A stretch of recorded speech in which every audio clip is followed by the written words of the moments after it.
be awarded the ISO 9001 to 2015 certification.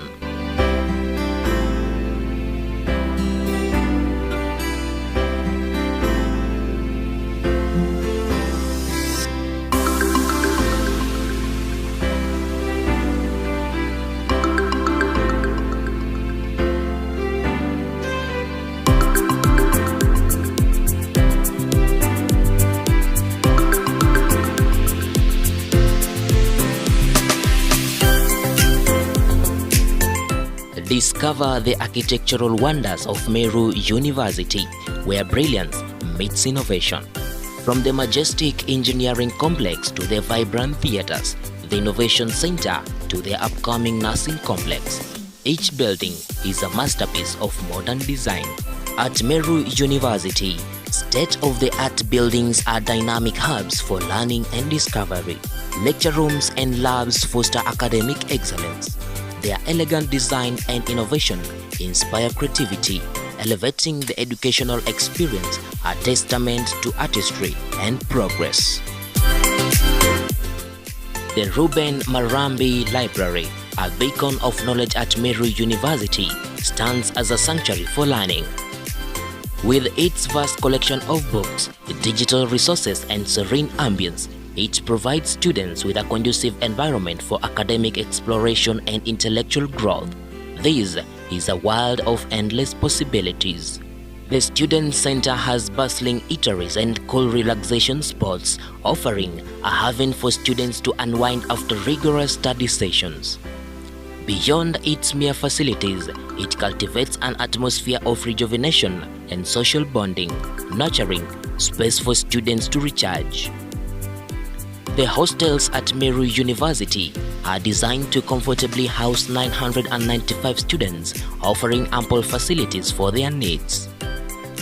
With modern amenities and a conducive environment, students find a welcoming home away from home. From spacious accommodations to essential amenities, the hostels ensure a comfortable and enriching experience for all students.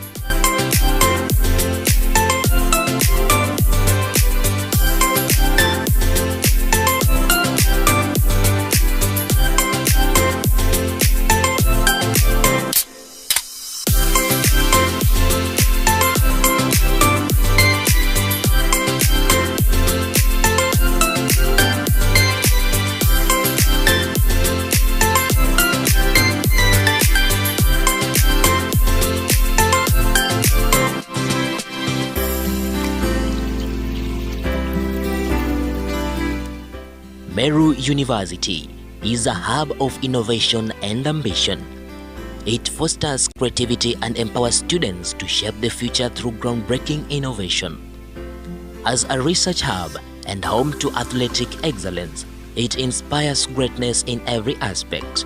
Welcome to a place where potential knows no bounds.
samples so that some non-malignant samples could be detected as being malignant, but all the malignant samples were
Thank you,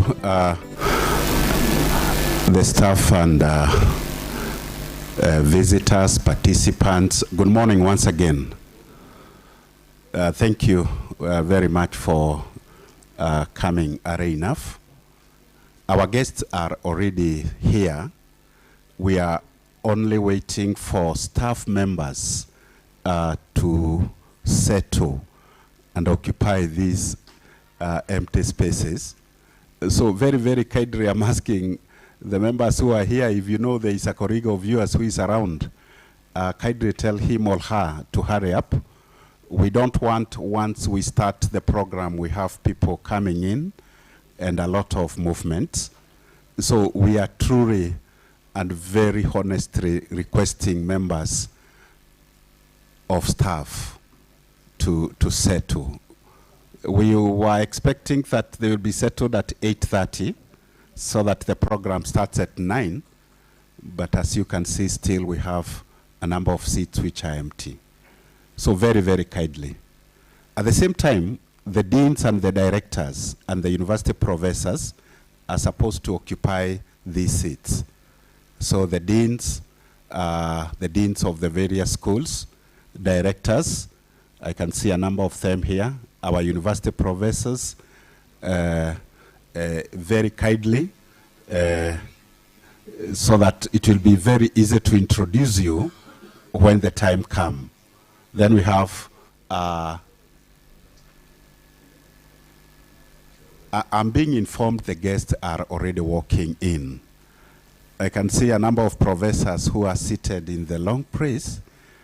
So let me not send the ushers, but very politely, our university professors, our directors and deans, very kindly.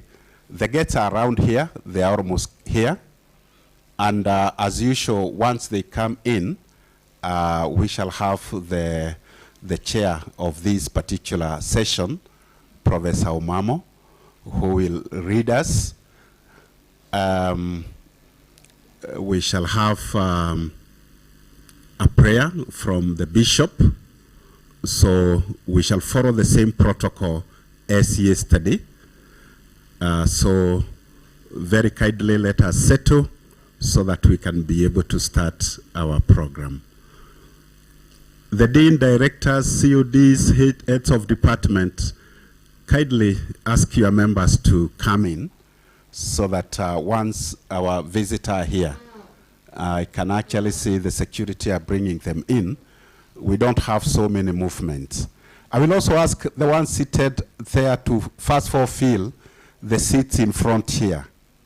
Ushers, let's have these seats being filled so that those who will come a bit late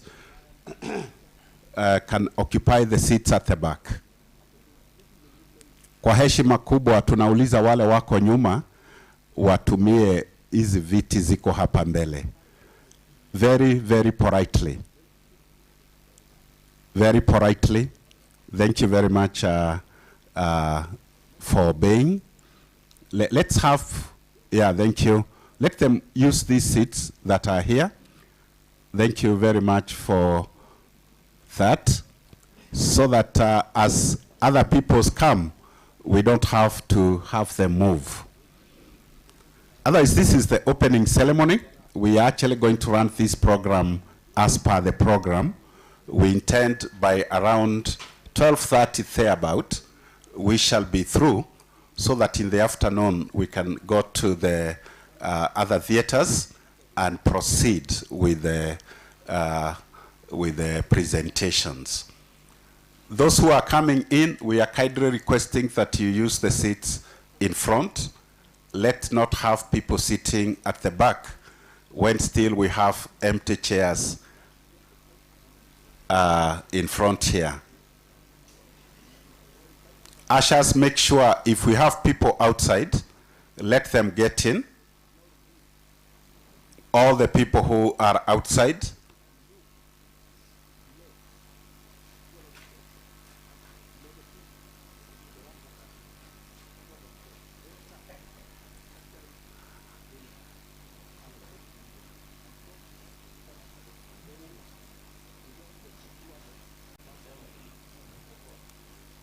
Thank you. So all the ushers, please be alert. There are still some few chairs on this side and on the other side, still unoccupied. Colleague, yeah, you can even sit the one down here. This row is meant for directors and deans, both this one and this one. Yeah.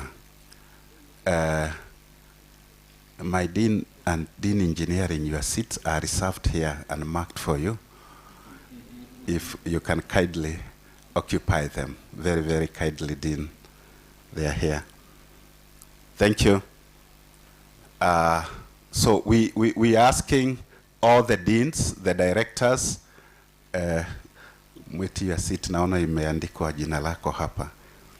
And I can see my friend Kubaison also seated in the wrong place. And Dr. Jati and Ramara, very politely. Your seats are marked. Thank you for obeying. Asante sana. So that the staff members can occupy those seats. So we are still asking that you ask colleagues wherever they are, both teaching and non-teaching, that our visitors are here. We truly would wish that they come in when we are fully settled so that we can have a wonderful opening of the fourth Mustic 2025. Thank you.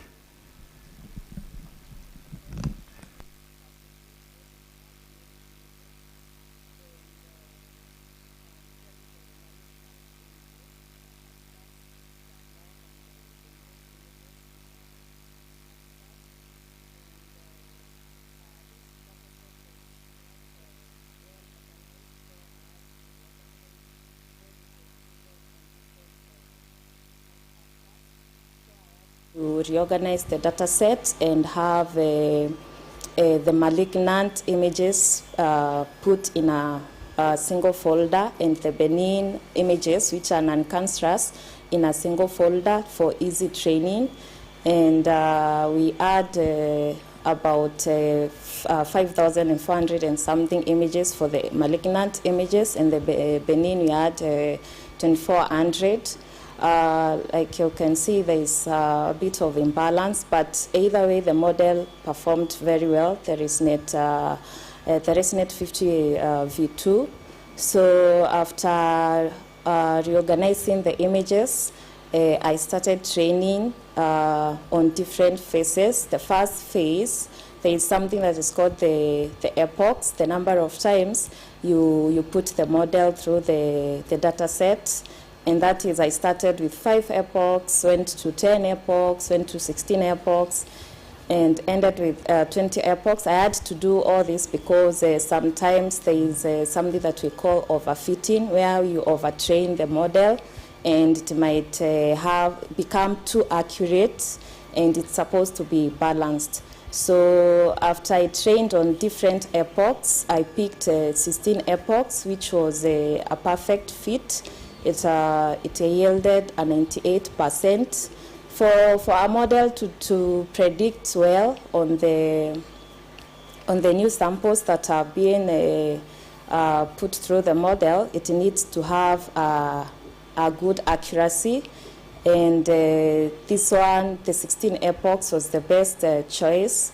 So after finally settling for 16 epochs, we tried our model on new images or new samples collected from the clinic with the team. So in case you are wondering what is epochs, an epoch is how the model go through the data set that we have. In this case, we have a break-is, and the model has to go through the images through the epochs. Now, if I settled with the 16 epochs, so the model went through the break-is data set 16 times to generalize and learn the patterns of on the cancer images.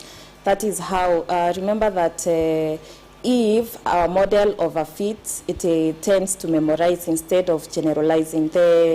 The goal is to generalize the images that we are training with, so that when it is put on the new images, it is able to predict without necessarily remembering or memorizing.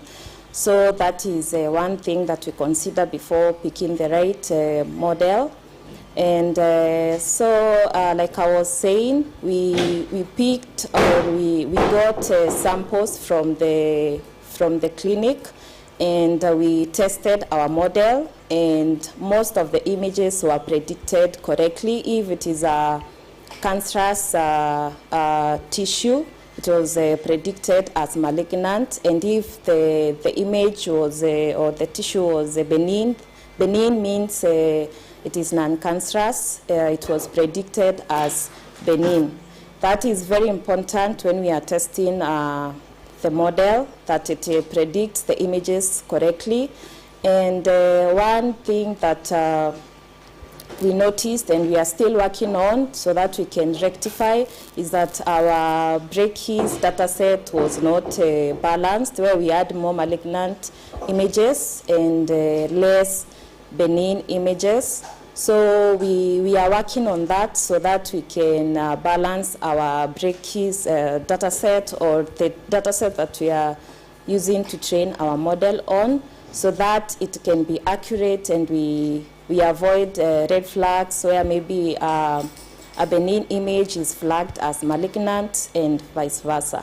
So me and the team, we are still working on that. But this model is really good, and it is sensitive, which is key to predicting cancer or cancer tissues. So it cannot predict wrong. When an image is malignant, it predicts that it is a malignant. So sensitivity is key, and we have that. Meantime, we are still trying to improve on the model, and so that we can end up with a perfect model to reduce, of course, the death rates with the cancer patients. And we can also detect the cancer early before it gets to a stage of no return. Thank you.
Thank you, our visitors, for availing yourself. Ushers, make sure that we have all protocols observed. We are also asking members, make sure that you occupy the seats. Let's not have seats at the center.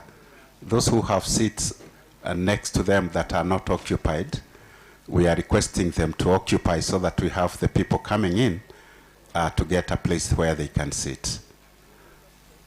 Very kindly, those with a seat next to you that is not occupied, we are asking that you occupy it so that ushers have an easy time settling down.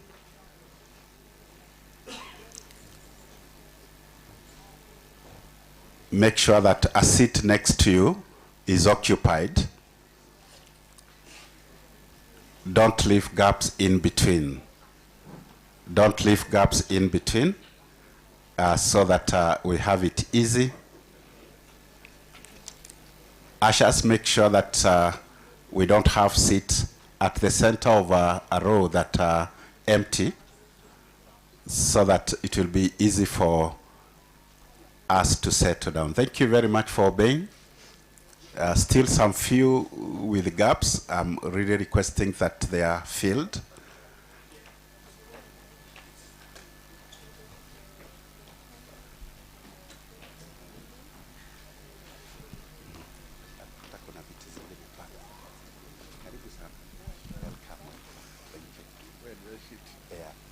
Yet evenly sorts. Yeah, the blue one, the red one. Occupy back up.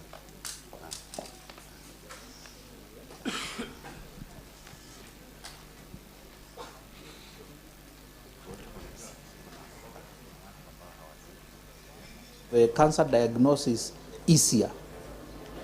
Yeah, it could make the work easier, whereby if there is no physical pathologist at the certain hospital premises, you are able to, they only need to have an histotechnician who can do the preparation of the slide and then scan these images later on and then send to the doctor who can give a report even when he's on vacation or on leave. Then the doctor does not have to be physically in the facility so that to get the report. Like currently the situation is like the doctor has to be on the hospital facility so that they can give a report because they cannot carry the slides to their homes because that is like getting microorganisms to their homes. They can even maybe get lost. Then I think for Prof, just come at the front very kindly.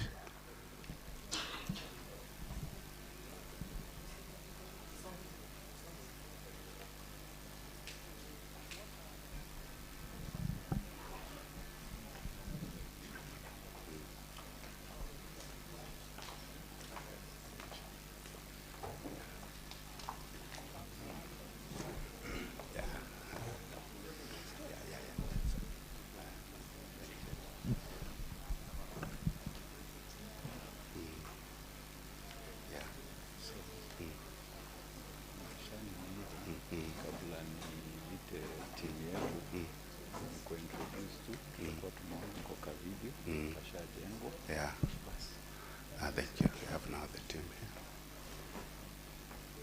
Kuja tuonyeshe.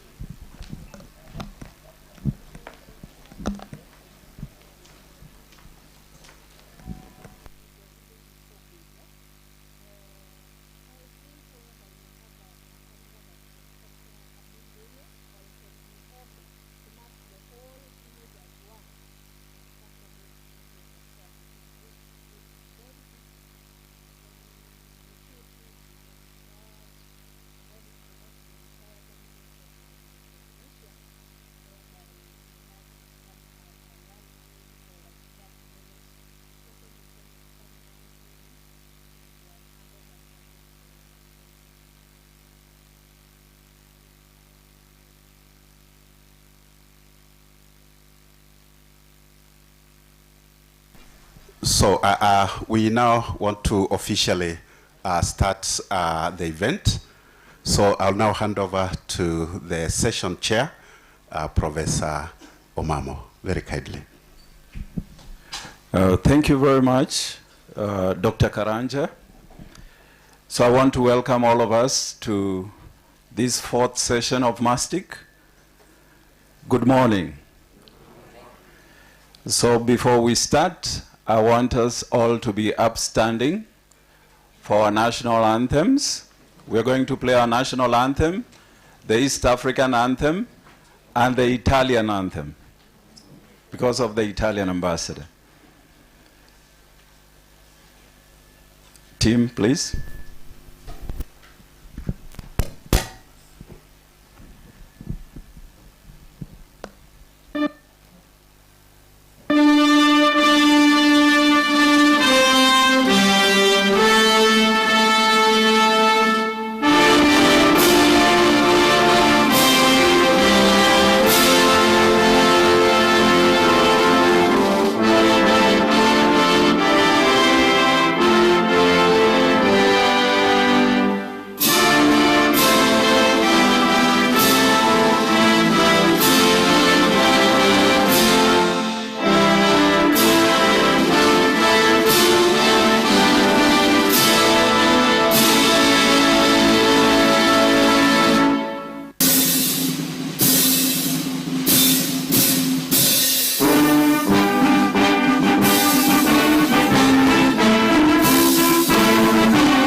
Thank you very much. Now I want to humbly welcome our Catholic Bishop of Meru, Reverend Jackson, to pray for us as we start and also bless us with a word of wisdom before we move to the next phase.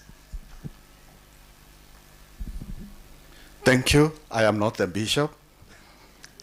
I now read the scripture, so I request you to sit, just a short scripture, and then the bishop will share with us the word of wisdom and bless us.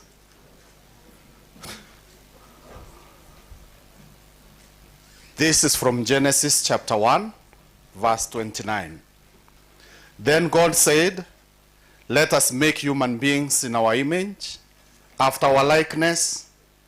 Let them have dominion over the fish of the sea, the birds of the air, the tame animals, all the wild animals, and all the creatures that crawl on the earth." God created mankind in his image. In the image of God he created them. Male and female he created them. God blessed them, and God said to them, "Be fertile and multiply. Fill the earth and subdue it. Have dominion over the fish of the sea, the birds of the air, and all the living things that crawl on earth."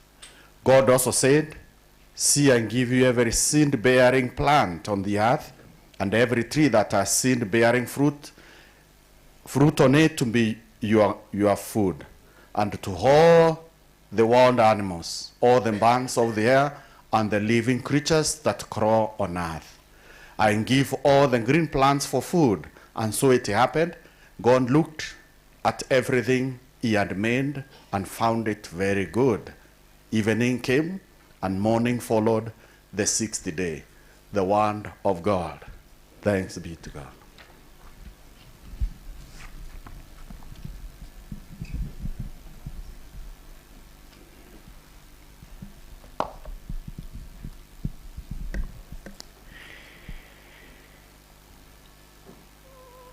Honorable Vice Chancellor, distinguished guests,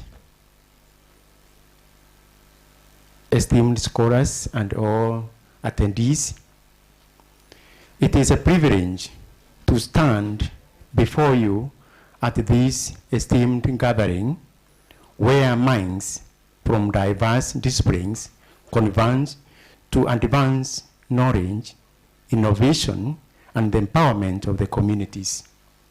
As we explore innovation research for community empowerment, we are reminded of our collective responsibility, not only as researchers and educators, but also as moral stewards of society. The pursuit of knowledge is not merely for intellectual fulfillment. True innovation must uplift the human person and raise global challenges and promote sustainable livelihoods, reflecting our call to serve with compassion. The sub-themes of this conference, spanning education, business, health sciences, applied sciences, agriculture, nursing, computing, and information, demonstrate the interconnectedness of human progress. Yet, we must ask ourselves, how do we ensure that our research serves the most vulnerable? As a faith leader, I call upon all present in this conference to embrace an ethical framework that aligns scientific advancement with social justice. Let innovation be driven by conscience, ensuring that technological progress does not widen inequalities but fosters inclusion, dignity, and sustainable development for all. In matters of education, let the church nurture minds not just in technical proficiency, but also in wisdom. In business and finance, let ethical stewardship guide economic models that uplift communities. In health sciences, may breakthroughs prioritize accessible care for every individual regardless of status. In agriculture and food sciences, let sustainability be at the heart of our solutions, ensuring food security while caring for creation. The Catholic faith reminds us that each human endeavor is an opportunity to reflect God's love and justice. Therefore, let this conference be a beacon of innovation rooted not only in intellectual rigor, but in moral clarity and social responsibility. With the collaboration, shared wisdom, and unwavering commitment to ethical research, we shall forge a future where innovation is not just groundbreaking, but life-changing. May God bless our efforts, guide our discussions, and strengthen our resolve to build a just and empowered society. Thank you. So with these few ones, I can ask you now, we stand and we pray, and the blessings we give blessings for this conference. In the name of the Father, and of the Son, and of the Holy Spirit. God, our Father, in your wisdom and love, you surround us with the mysteries of the universe. In times long past, you sent us your prophets to teach your laws and to bear witness to your undying love. You sent us your Son, Jesus Christ, to teach us by word and example that true wisdom comes from you alone. Send your Spirit upon these students, their teachers, and researchers. Fill them with your wisdom and blessings. Grant that during this scientific conference, they may devote themselves to a journey of discovery, courage, openness, to the continued curiosity studies and share what they have learned with the world for common good. We make this prayer through Christ our Lord. The Lord be with you, and may Almighty God bless you, God the Father, the Son, and the Holy Spirit. Thank you. May God bless you.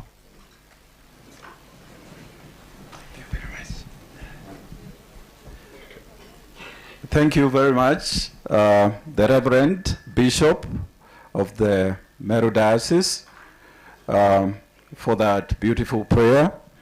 And now we want to move to the program. And as we start, I want to appreciate very much the committee that organized this conference, the Mustic 2025. And I would request them just to stand wherever they are so that we can appreciate them as we start. Anyone who was in the conference organizing committee, please?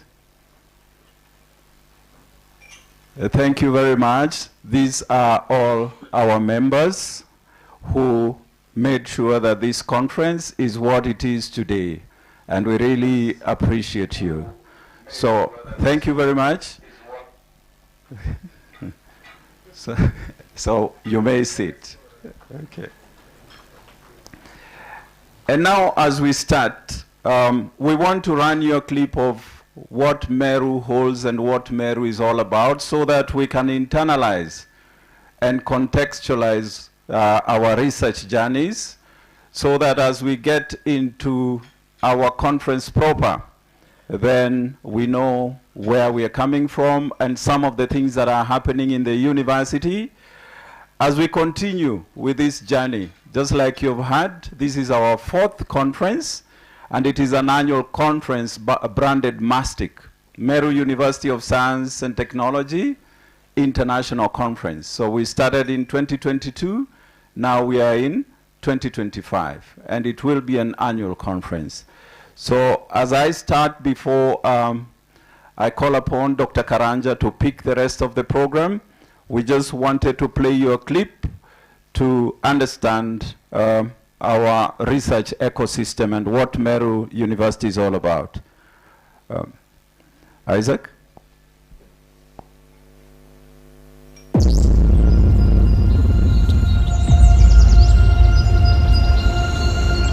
I think Meru is actually one of the most important places in Kenya. I think Meru is actually one of the most important places in Kenya. I think Kenya is one of the most important countries in the world. Because as we go forward, it's countries like Kenya that are resilient, have the ability to adapt, to pivot. And with young populations are going to become part of the second order of countries in a world that's been dominated by large powers. After 500 years and basically, coming after 500 years of European expansion, we were going to see a leveling off of this, and other countries, be it Kenya, be it Morocco, be it Malaysia, Indonesia, are going to play a more and more crucial part in finding solutions to the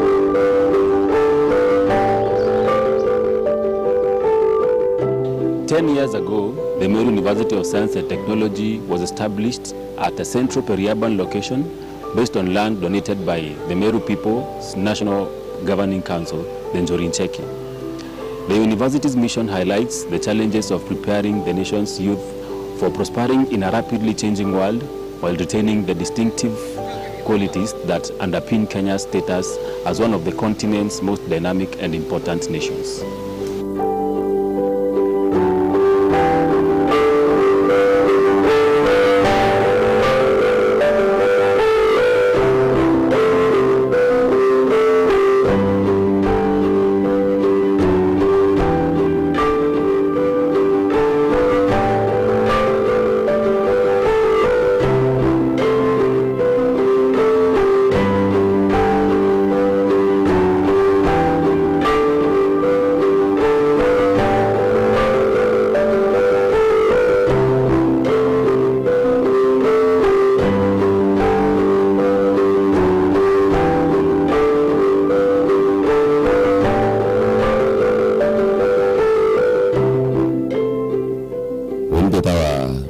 choka bivara ndo chairman wa ko banjuri ncheke then karo nsiru okuya mbu mbere bwa no ndo bwa kwa wakanya gakwarira mantu yakoni public relationship njuri na Meru University watu ya kurubanjuri ncheke kuma history wabo jire then karo kwa nsiru mwaka 18 42 AD tutora ushirikiana na public wega itushirikiana na Meru University kumarayo jirano tunya kiwanja na kia bari kia kiombete kuthaka yani injuri one kuina utumikinene kia kwithwa anabetu babulite kwitha bakithoma irio njuri iritaniria ra yana kiwanja ki na ikio iruari kia jira gutani kuma Meru College of Technology ira iruari ira yitawa Meru University of Science and Technology. Otherwise, batu tukaranira ba Meru University of Science and Technology to cooperate in many things. Batu ya kurbanjuri ncheke, we do cooperate with them. Ukuluki la manta mengi either we protect the environment, we preserve our nature na untunyo emo ndi tidani nature ya kurbanjuri ncheke. Njuri Ncheke remains active both as environmental monitor, a court for adjudicating disputes, and as the symbol of the Meru community's traditional of communal governance.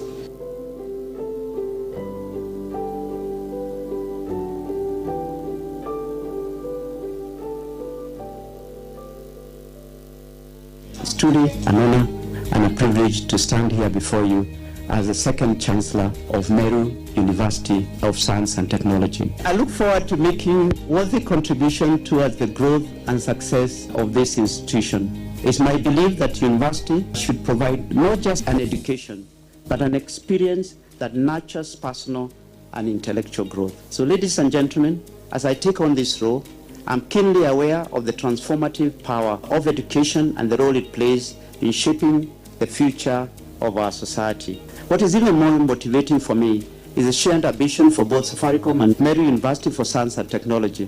Just like Safaricom, Meru University is intentional in being the technology organization of choice, focused on being a powerhouse in science and technology.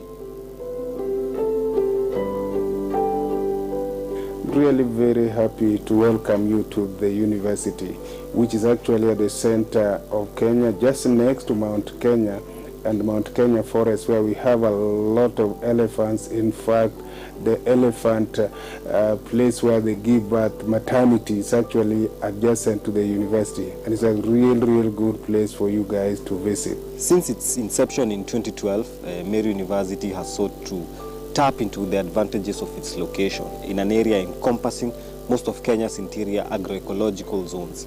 To this end, the university has established satellite campuses in Marimba, on the border of the Mount Kenya forest, and in Mariene, in the heartland of Meru's smallholder coffee and horticultural production. We have an area institution of higher education with scientific faculties,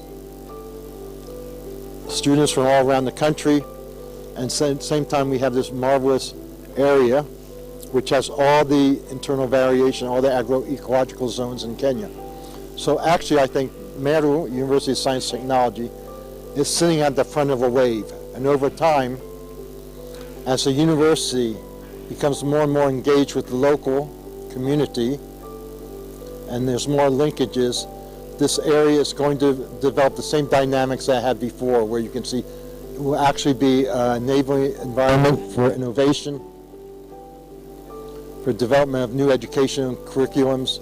There's changes going on are so quick we can't imagine them, the impacts. And so we started the process of resuscitating the forest cover of this place. Today, I can tell you that this university has planted over 15% forest cover of the land. We're talking about 540 acres, and 15% of it is already covered. This is above the national average of almost 8–10%. So that's something we continue doing.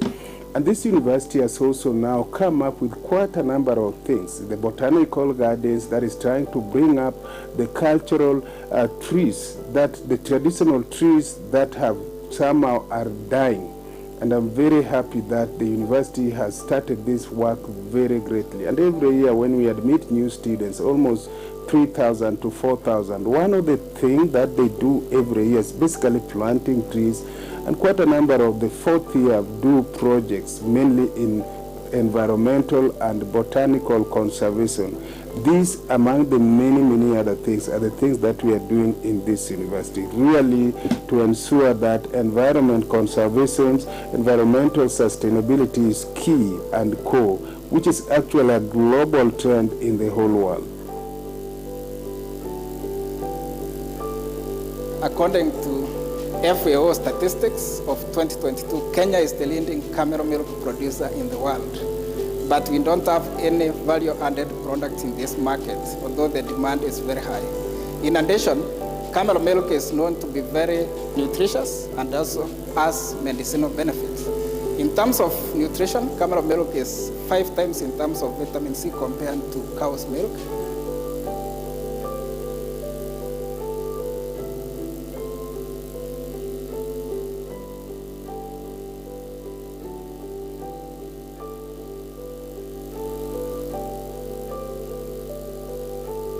Over 78% of the population in Kenya are served by non-sewage sanitation technologies. And non-sewage sanitation technologies encompasses all the technologies that are not connected to the sewer system.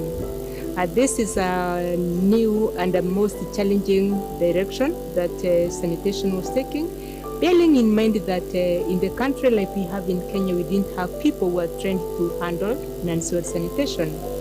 Most of the programs that we have, the technologies that were there, were dealing with the sewerage, which is normally treated through the conventional sewer systems. And again, here in Kenya, a country of 47 counties, 23 of these counties are not served by any conventional sewer system. Most of them are relying on some sewage system. So the question has always been, where do these fecal waste go? Immediately we produce it. Previously, the academics or the academia have been focusing so much on water, but forgetting the issue of sanitation. Yet, a lot of us and all of us face the problems of toilets and how to resolve the issues related to it. For example, the emptying after containment and the treatment. My area of research is on black soldier fly, how they can be optimized to be used for treatment of organic waste. Hiyo BSF huwa inatusaidia sana kwa kutupea mbolea. So basically here we are talking about waste to wealth and health. We are converting any type of waste, organic waste, be it human waste, animal waste, or organic waste. We are converting these to resources, which is the protein and also the frass. Resource recovery is our guiding principle. Resource recovery. We don't talk about waste, we talk about resources. From waste to wealth and health. My name is Dr. Meru the current Dean School of Nursing here at Meru University of Science and Technology. The School of Nursing is the youngest university in the university, and it started in 2016, and we had our first group of students in 2017. Currently, we have the BSc Nursing program, the Master of Science in Nursing, the BSc Nursing in Midwifery that we hope to admit the pioneer students in this year, September. We also have BSc in Nutrition and BSc Health Systems Management. Using those facilities, we are able to train our students. We are able to do clinical work and clinical placement. We are also able to move out and go to the communities and also conduct research in the community. So we are able to do a lot of community outreach with our collaborators in the hospital. So we are excited to see where the School of Nursing goes from here on.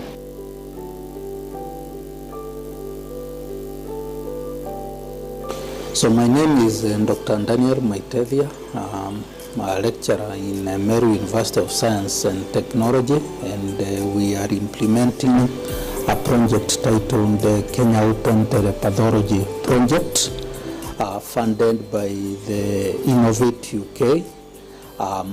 geared towards making pathology services accessible to underserved regions, especially the Meru County.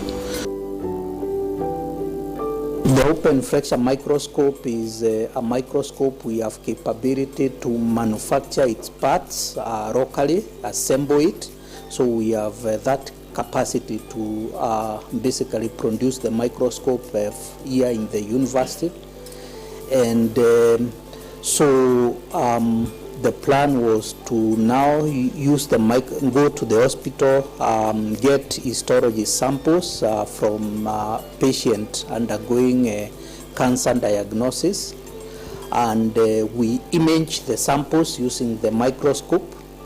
And after the images have been acquired, we use a cloud-based platform. We are calling it My Pathomation, where we upload those images online and invite pathologists. These are the doctors who are trained to review histology images and diagnose the images as cancerous or non-cancerous.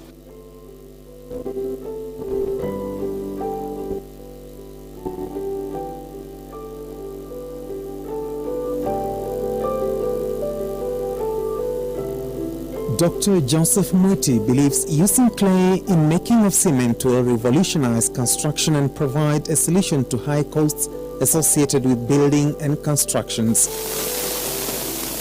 Indeed, the researcher says this product cuts cost by more than 40%. The cost of cement is proportional to the cost of clinker, and clinker is a component of cement manufacturing which mainly Kenya is importing, and just like other countries in Africa, and that is what makes cement a bit unaffordable in Kenya, of course coupled with the issues of high energy cost in Kenya. But the clinker component is actually what makes cement quite unaffordable in Kenya.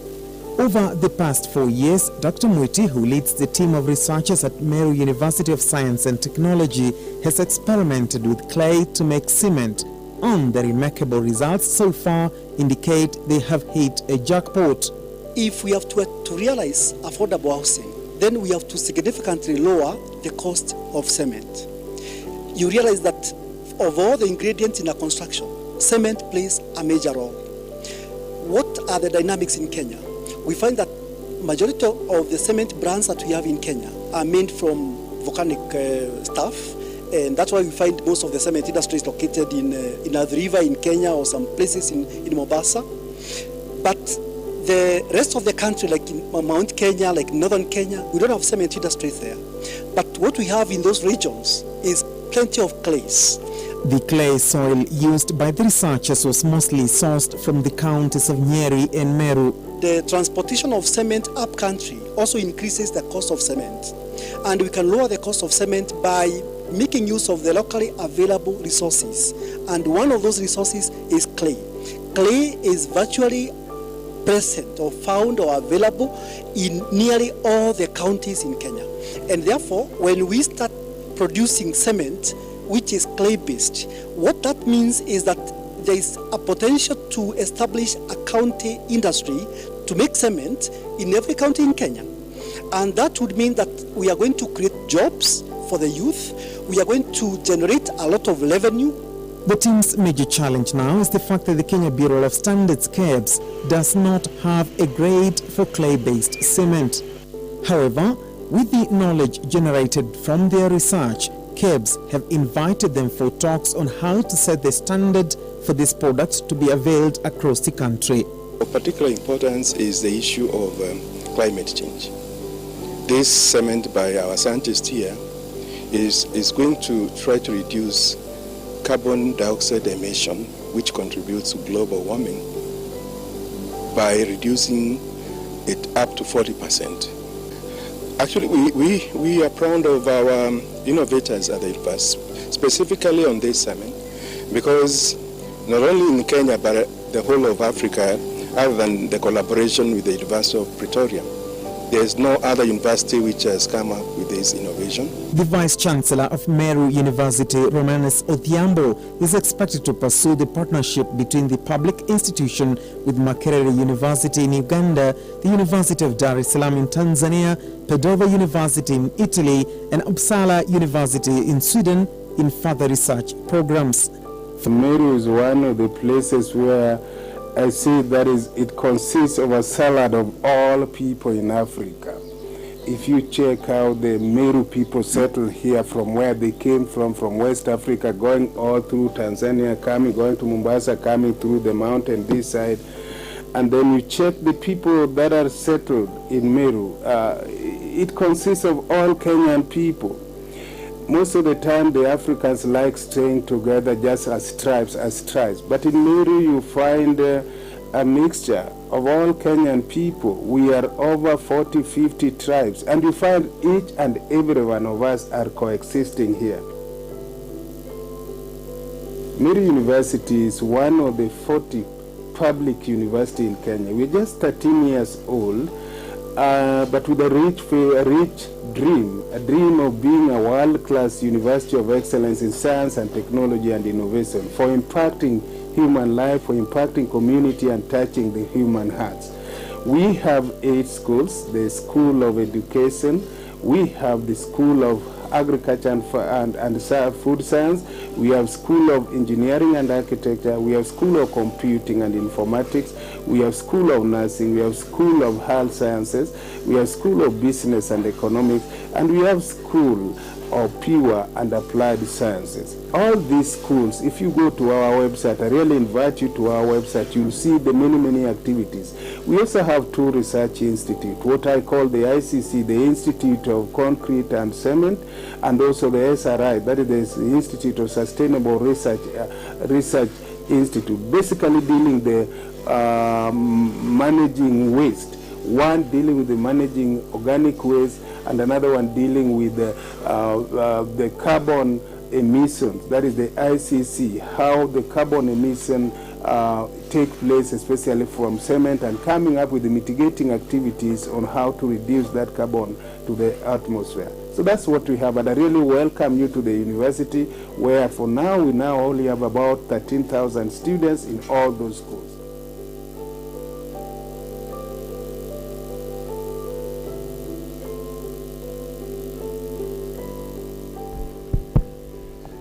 Thank you very much for being attentive and watching. This already sets the context and makes you internalize who we are and our aspirations and our visions as we promote our research agenda.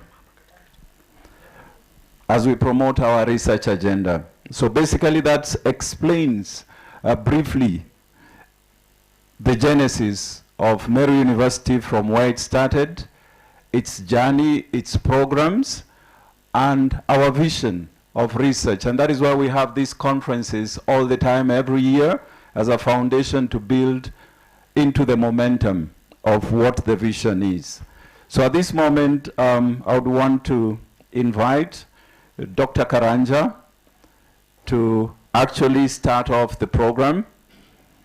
And I believe all of us are settled and in the right mindset. Yeah, let's applaud our session chair. Thank you very much, Professor Omamo. He is also the director in charge of research, innovation, commercialization, and extension. Thank you very much.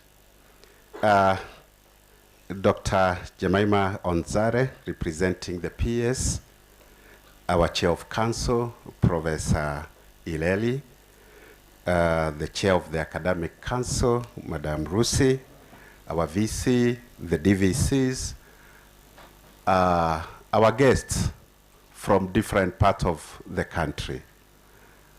Our bishop, actually my bishop, I'm really grateful. The faculty, students, participants, good morning. Good morning once again. So I want us to go now to the official part of this particular conference, and we shall be having speeches and presentations. And at this particular time, I would like to invite the DVC in charge of academics. He's also the DVC in charge of research and student affairs, Professor Simon Thranera, so that he can take us through that particular part. Karibu sana, Prof. Thank you very much, our registrar. Our PS representative here today, who is our chief guest, our chair of council present, the chair of the academic committee of the council, the bishop, our partners from the Netherlands, Italy, the US, all participants, our students and staff, good morning. It's a pleasure to be here today, this morning, for this official opening of the conference. Before I make a few comments and invite our Vice Chancellor, I would like to call my colleague, the DVC Administration, Finance and Planning, to make a few comments as we continue. Professor Hilda.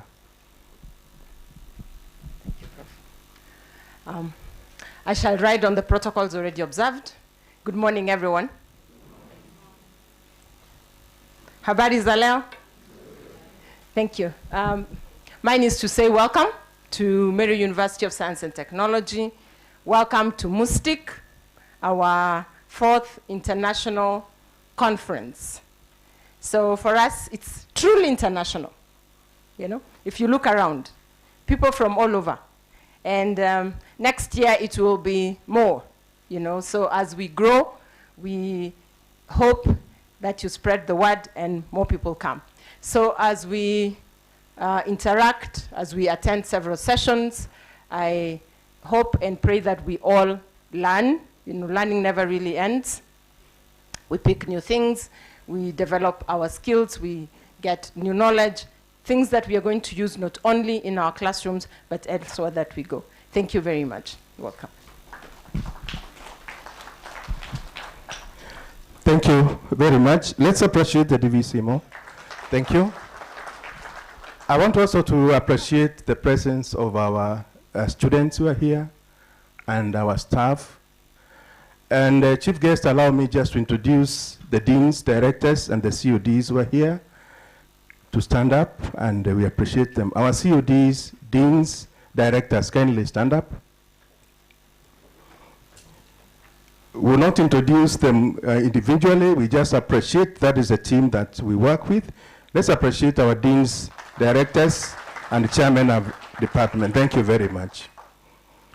We have also members of staff who are seated here with us across the 2 divisions, that's academics, and also administration. We appreciate you. We have our sister universities who are here from across the country. We appreciate you. We had quite a number. We have Tharaka University was here yesterday, Vice Chancellor, with us. And we appreciate also the Chancellor of Tharaka University, who was our chief guest yesterday. Our chief guest today is the midday for us, and we appreciate you for coming. Therefore, at this juncture, I would just say that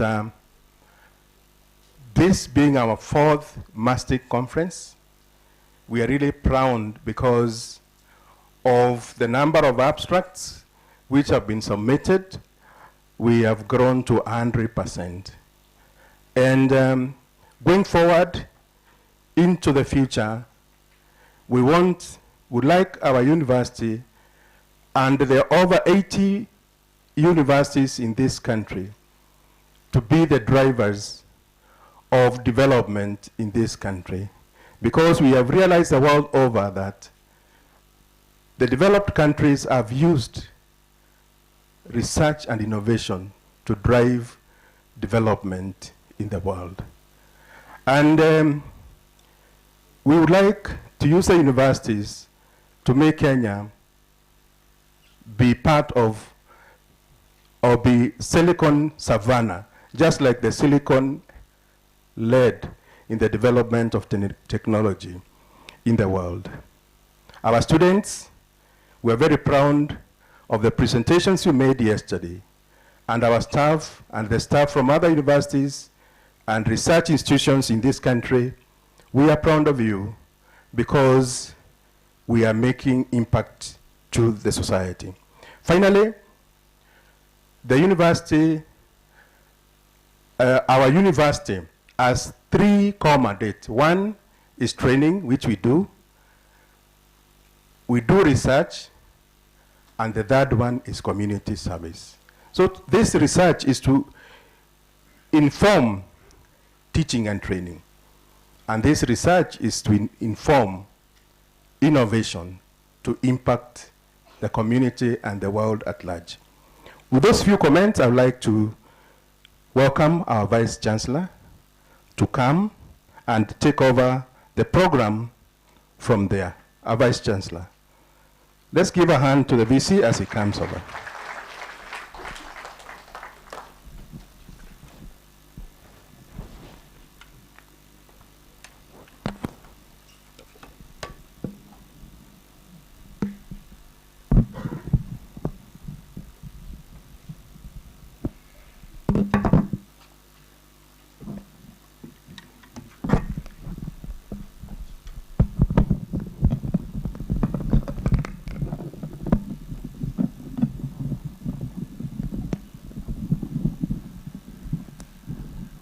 Good morning. Good morning.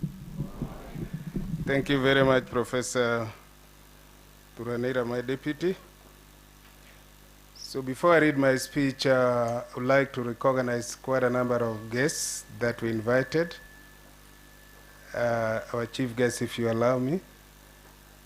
I have a strong team from Italy, my friends, my colleagues, and my fellow colleagues, Rotarians together, and President Kombi. Can you just stand up and just introduce them very fast?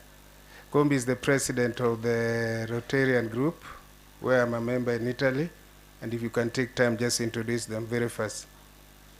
Yes, I'm Massimo Kombi, I'm the president of the Rotary Club of Monza Brianza. And I'm very happy to be here and very excited,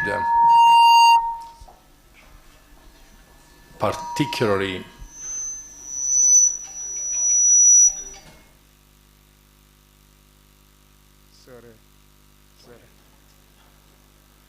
I'm very excited to be here, particularly for the presentation that my Rotarian friend is going to do this afternoon and talking about precision agricultural technology. I'm very excited for what we can do here with you, for everything that I've heard today, especially just lately talking about the association with the Silicon Valley. I think you have an enormous potential, and I think it can be done very quickly. So again, thank you for the invitation, and good luck for this convention. Thank you, thank you. I think you are around 11 of you who have come from Milan, and we are very happy that you are here. Then we have colleagues from Netherlands, 2 of you. Makov, my friend, we've been doing some research together. There are 2 there from Netherlands, and I think we did a very serious breakthrough research, and forever we are really grateful to the people of Netherlands. And thank you for coming. And they are here basically to disseminate what we have found out in the last 4 or 5 years. Then we have some colleagues from University of Mississippi. My friend, Professor Caroline Kobia, where are you? Caroline has always been, this is the second international conference you're attending, and we are forever grateful. She's our ambassador in Mississippi in the US. Thank you very much. And then another friend of mine, Professor Godman from Texas. Where are you? There he is. Again, always here. We really appreciate you together with your team. Not sure whether Professor Mutwiri from Saskatchewan, it gives me difficult. From Canada. That one give me a bit of tongue problem. Thank you for coming, my brother. And quite a number of you, I may not mention all of you. We really appreciate you. You are coming here, make us really feel global. You are coming here, make us really feel that we are part and parcel of global community in research, innovations, and all the rest, and we really appreciate you. And many of you, the bishop, for the first time, the bishop of our diocese has honored us with his presence. Can we clap for him, please? We are really, really, really very grateful. I know huyu jamaa umechukua yeye leo, lakini ukienda ni mtu wangu. That's Dr. urafiki yangu hapa. So let me go back to my speech. So the chief guest, Dr. Beatrice Muganda Inyangala, who is the Principal Secretary of the State Department of Higher Education, represented here by my friend, Dr. Jemima Onsare. Our Chair of Council, Professor James Ireri Kanya, who is here, together with our Chair of Academic Committee, Madam Lucy, the Bishop, our Italian friends, led by Italian Ambassador to Kenya, Dr. Roberto Natali, is not able to come because you know why. I hope you guys understand. He was advised last night not to travel, but we pray that he'll be able to address us virtually today. The keynote speaker, Dr. Narendra Raval, he had gone to his plane, he started coming, and then the cloud is terrible. So he's gone back to wait for 1 hour, hoping that it will clear, and then he'll travel. And then the guest speakers, the chair of our University Council, I think I've talked about that, Meru University of Science and Technology Management Boards, partners, all of you who are present here, the esteemed researchers and guests, colleagues, students, and friends, once again, good morning. It is my utmost pleasure and honor to welcome you all to the beautiful city of Meru, Kenya, as we gather here today for the 4th International Conference of Meru University of Science and Technology, Mustic 2025. This year's theme, Innovative Research for Community Empowerment, Addressing Global Challenges and Sustainable Livelihoods, echoes our deep institutional commitment to research that is not only scholarly, but also very impactful. Impactful to you, impactful to the community, impactful to the whole world. Let me begin by recognizing the Principal Secretary for Higher Education and Research, of course led by Dr. Jemima Onsare. Your presence here is both an engagement and powerful symbol of the government's continued support for innovation in higher education. For the last 4 Mustics that we have had, when we started, Onsare was the CEO of NRF, and from the word go, NRF has always supported the Mustic, and it's because of the foundation you laid when we are there. We are forever grateful, Madam. Thank you very much. Even now, I know I don't want to quote the value, but you gave us big money. May God bless you so much. We deeply appreciate the Ministry's investment in research, infrastructure, student training, and strategic partnership across our institutions. We are also really, really, really honored in this conference to have our very own industrialist, Dr. Narendra Raval, who is also the Chancellor of Egerton University. I visited him several times to convince him to come to talk with us because of what you've just seen one of my best researchers, Dr. Mwiti, is doing in cement. And this is one of the guys who really controlled cement industry, not just in Kenya, but the whole of Africa, generating almost 300 to 500 million every day. He's a real guru. So giving me time really to talk with him and convince him to come here was a big thing. And I hope he comes. I hope the weather clears. And we are a science and technology university, and we really want whatever we teach, whatever we research on, has relevance to the community, has relevance to the industry. We do partner with industrialists. And that's how I convinced him to come. and is so interested, especially in our innovations, that what we are doing, how they can move from research to the community, and therefore setting maybe startups, setting business incubations in our industrial parks, and I hope it will work. So the journey and the mission of Raval in steel, in aluminum, cement, and clean energy offer not just inspiration, but a practical blueprint for universities like ours. And at MAS, through our Institute of Cement and Concrete and our growing focus on clean energy and industrialization of innovations, we see vast potential for partnership. Together, we can contribute meaningfully to a sustainable industrial future for Kenya and the region.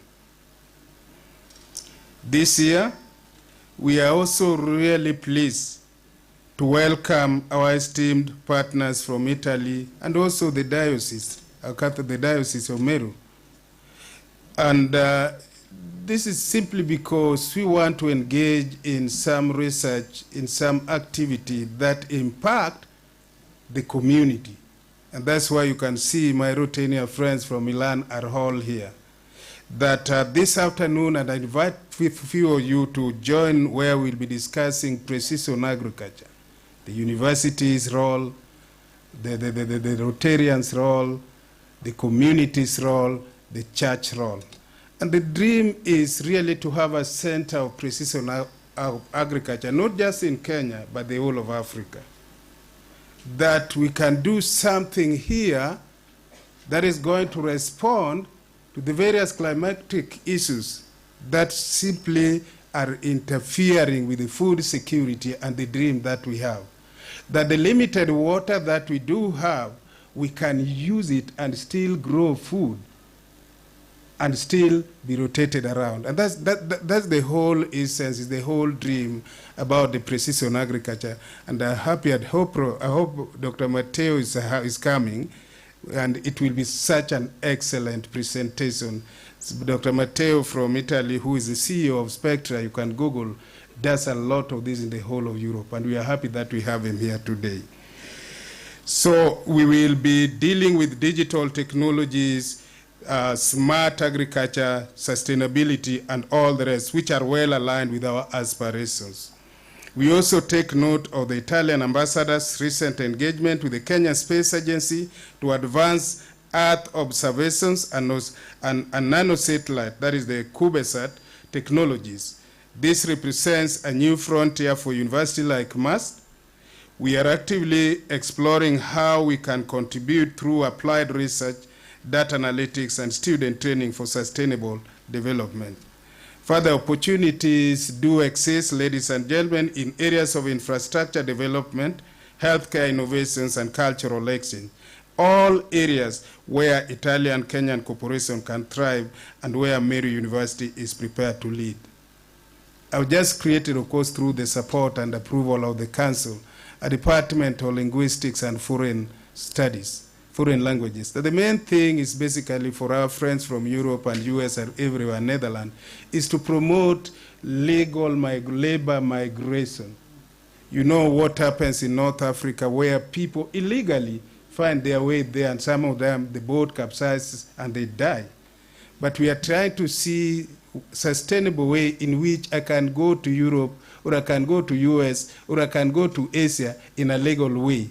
And that's why I'm creating a Department of Foreign Languages, really to make sure that some of my students here, especially in agriculture, healthcare, and all the rest, who want to go outside there, they do what is acceptable, and we'll be talking with the various embassies to see how we can promote this. And for you, my colleagues in Italy and Netherlands, this is something I really want you to help me do and achieve.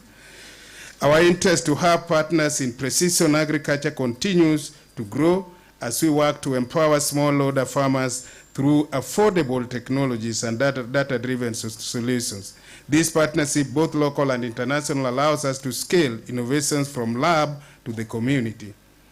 Let me also reflect on last year's conference, which was themed Science in Service of Climate Action, which yielded important commitments to help communities navigate the complex realities of climate change. with more than 60 pre-conference and 70 main presentations and graced by over 15 key guests. The event marked a significant step towards in research dissemination and collaborative engagement. This year, we even aim higher. We have over 170 presentations, our chief guests, across all disciplines and across all schools represented at Mass. And let this conference be a bridge between countries, a bridge between all of us. We create networks, we create friends, and between knowledge and action. And for my staff, please, this is how it done. These friends of mine from Netherlands, there was a lady who were doing research together in JKU, where I've been a professor for the last 35 years. That I met almost 15 years ago. So when I came here, it's when now we started bringing them. That's how to create network. These people, these my friends from Italy, I met them through St. Francis here, Father Rewa, I think it's not in today. You must learn how to create networks. And that's how, through them, I've now come to know the Bishop Jackson. So I've now come to know my friend Caroline Corbia from Mississippi State University. I've now come to know Professor Musiri from Canada. We must take opportunities to create networks. The saying goes, network is your worth, even in research, not just in money. So let's take this very seriously. So learn to co-create solutions that will really empower you all. Once again, ladies and gentlemen, I welcome you once more and wish you fruitful deliberations, and take time just to walk around. Our young university is young, but we are big in where we want to go. Asanteni sana, God bless you. Thank you very much. And with that, I would like to invite the chair of academic, Madam Lucy. The university does academics, and normally the chair in the board of the academic is this lady, Madam Lucy. She'll just make few remarks and then invite the chair of council. Asante, Madam Lucy. Thank you.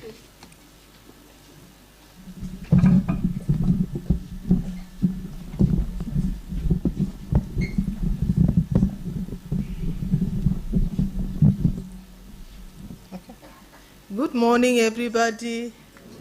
Good morning, everyone. I want to take this opportunity to congratulate the organizing committee that put this together. All protocol observed. You know, some of us are not acquainted to that kind of, you understand what I mean, yeah? Yeah, so I want to congratulate the university for this great conference that you have managed to come up with. The organizing committee led by Professor Omamo, your team, thank you so much. And I want to thank Professor Romanas Odhiambo for the great job that he's doing at the university. I want to thank our partners. Actually, this is an international conference. There's so much that has been done within this university. Great research, great innovations, very good ideas, but the only challenge that we still have as a university is commercialization and extension. And that's the support that we want so much from our partners. We want support from our partners to enable us to make sure that the great innovations that we have in services and in products are commercialized for the university to be able to get value for the great things that we are doing here at the university. So we ask our partners, even within the Meru County, because we really respect the community that we work with, and we have had a very good relationship with the community around us. And that's why the university is able to run seamlessly without any interruption, because of the intentional effort that the university has made to ensure that we integrate with the we interrelate with the community well, and we empower them in everything that they do. And hence the reason for our thing for this international conference this year. So our prayer as a council and as a university is that you continue working with us and walking with us this journey, our partners. And we believe that even in the next conference that we will have next year, you'll continue supporting us. And the county government also, I believe there's so much that we can do. The local leadership in this county, I believe there's so much that we can do together to be able to make sure that we empower the community, because an empowered community will enable the university to continue thriving. Who believes that Meru University is the best university in Kenya? Yeah. So these are the rankings that we see. We don't believe in them because we believe in ourselves. And we have to praise ourselves for what we are doing and what we believe that we can do. So those are the few remarks that I will make this morning. And I want to invite our chairman of council, Professor James Ireli Kanya, to give us his speech. Thank you.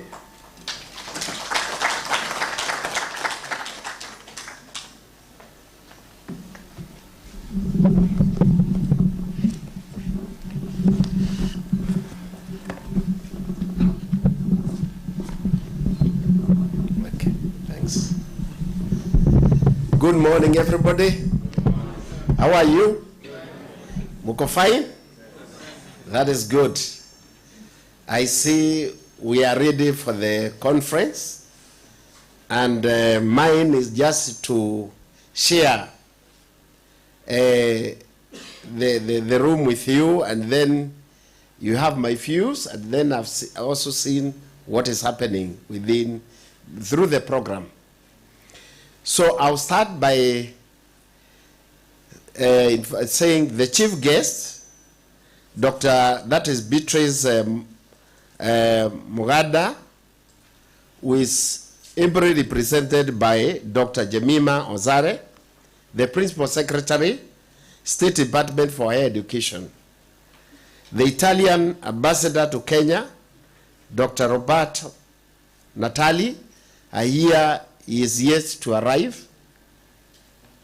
No, that one has, he has an issue, so he will address us. That's correct. The keynote speaker, Dr. Nareda Raval, the founder of Deveki Group of companies, whom we are expecting to be here with us. Guest speakers, members of the Meru University of Science and Technology Council, the Vice Chancellor of Meru University, other Vice Chancellors who are with us today here, Meru University Science and Technology Board of Management, partners from Italy, Rotary Club representative, researchers, faculty, students, friends of Meru, all good morning. Ladies and gentlemen, it is a great privilege today to join you as we open the 2025 MUST International Conference, a platform that has steadily evolved into regional hub for scholarly engagement, strategic partnership, and community-focused innovations. As a chair of the council, I see this event not only as a scientific gathering, but also a critical checkpoint on our international journey that we are going to collaborate. We are proud to support a university that places research and innovation, because this is the way now the universe is going. From food security, climate change, and then linking all this to industries. That is the flow of events. You know, as a university, formerly we used to have about the percentage of teaching in the university was basically lectures. And this has proved not to be very effective. So that relationship of the hands-on and the skills being nurtured should be now revised, and that is why the CBC is now concentrating, and I hope the VC, this is where we are going. I know in 2029 we are receiving the first CBC cohort. And as a university, I know we are prepared for that. Because the issue is now we want students, products, who are hands-on, who can fit in a society where not only knowledge, of course knowledge plays a great part because even that skill has to be supported by knowledge. So we need them to be nurtured towards that direction. May I say, you've realized that even the cooperating universities and institutions, they require people who are going to bring up some kind of innovations so that we adapt to the situation as it is. This morning, I received a request from a certain university asking for a biomedical student who was a PhD, and they want to sponsor that for 6 months to go to China. And I looked around. I've not yet talked to the VC. You know, such like people now are the ones that are required. I'm given about a week to present that. Now, that's an area I know, and they are saying it must be relevant to textile. I remember last year when we discussed the VC here, we said that textile industry is another area which we need to focus on because it's likely to open up a huge other open market. I've seen the camels here and other beef industry. We have a lot we can get from that. But you see, we as Meru University, I looked at it the other day, we are the center of Kenya.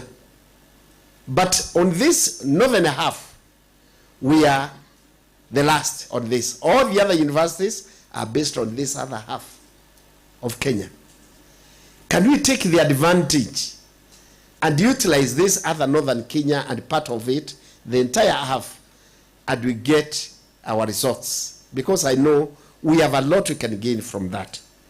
So this year's theme, innovation research for community empowerment, addressing global challenges and sustainable livelihoods, aligns with the University Council's vision of building a research ecosystem that speaks to both global priorities and local needs.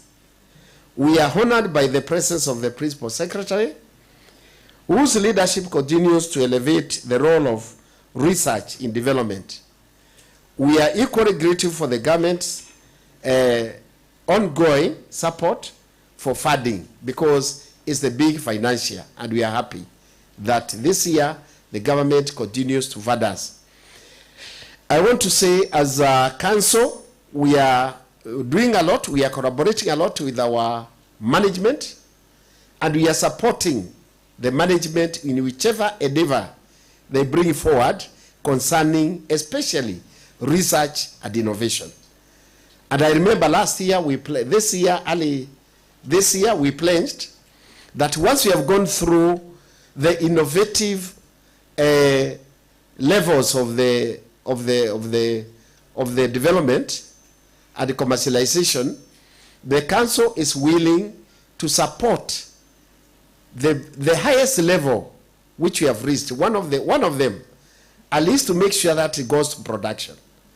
Because we can continue talking about incubation here, but the end result we are not getting. So if we can produce at least one product as a university, we would be doing very well. That will come up, I think, sometimes is it September? September. And I hope this is just a preparation for that, because this is where the conference is going to highlight also some of the big issues which we are going to discuss. So ladies and gentlemen, let me also recognize Nareda Raffle, whose presence here signals the importance of aligning academic research with industry innovation. As a council, We view our research institutes as strategic tools for knowledge-based. Our Italian guests, research collaborators, and whom I'm made to understand there are quite a number here, your interest in Earth observation, non-satellites, nanosatellite technologies, and sustainable agriculture offers new collaboration frontiers that can shape the university, our university, that is. These are not abstract ideas, but real ideas, which are actualizable. The Council remains committed to support the university research infrastructure, as I've stated, and we will continue to create space for research and students' innovative ways. Let this conference challenge us to rethink more so on the role of research, not just as a knowledge production, but as a catalyst for empowerment. I look forward to the ideas, connections, and innovations that will emerge from these deliberations.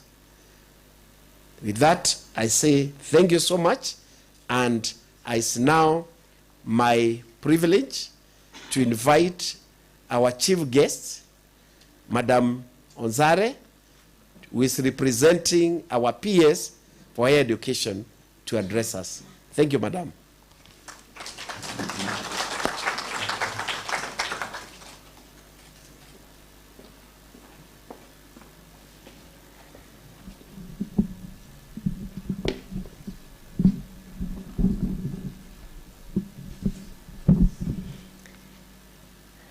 Thank you, Chair. Allow me to proceed on the already established protocols.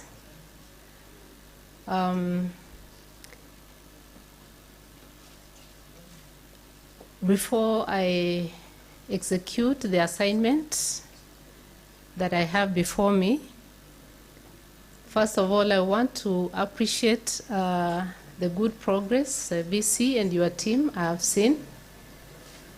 The last time I was here, as you mentioned, it's when we were launching the research infrastructure that we had invested in this university. And it's quite encouraging to see some good progress out of it.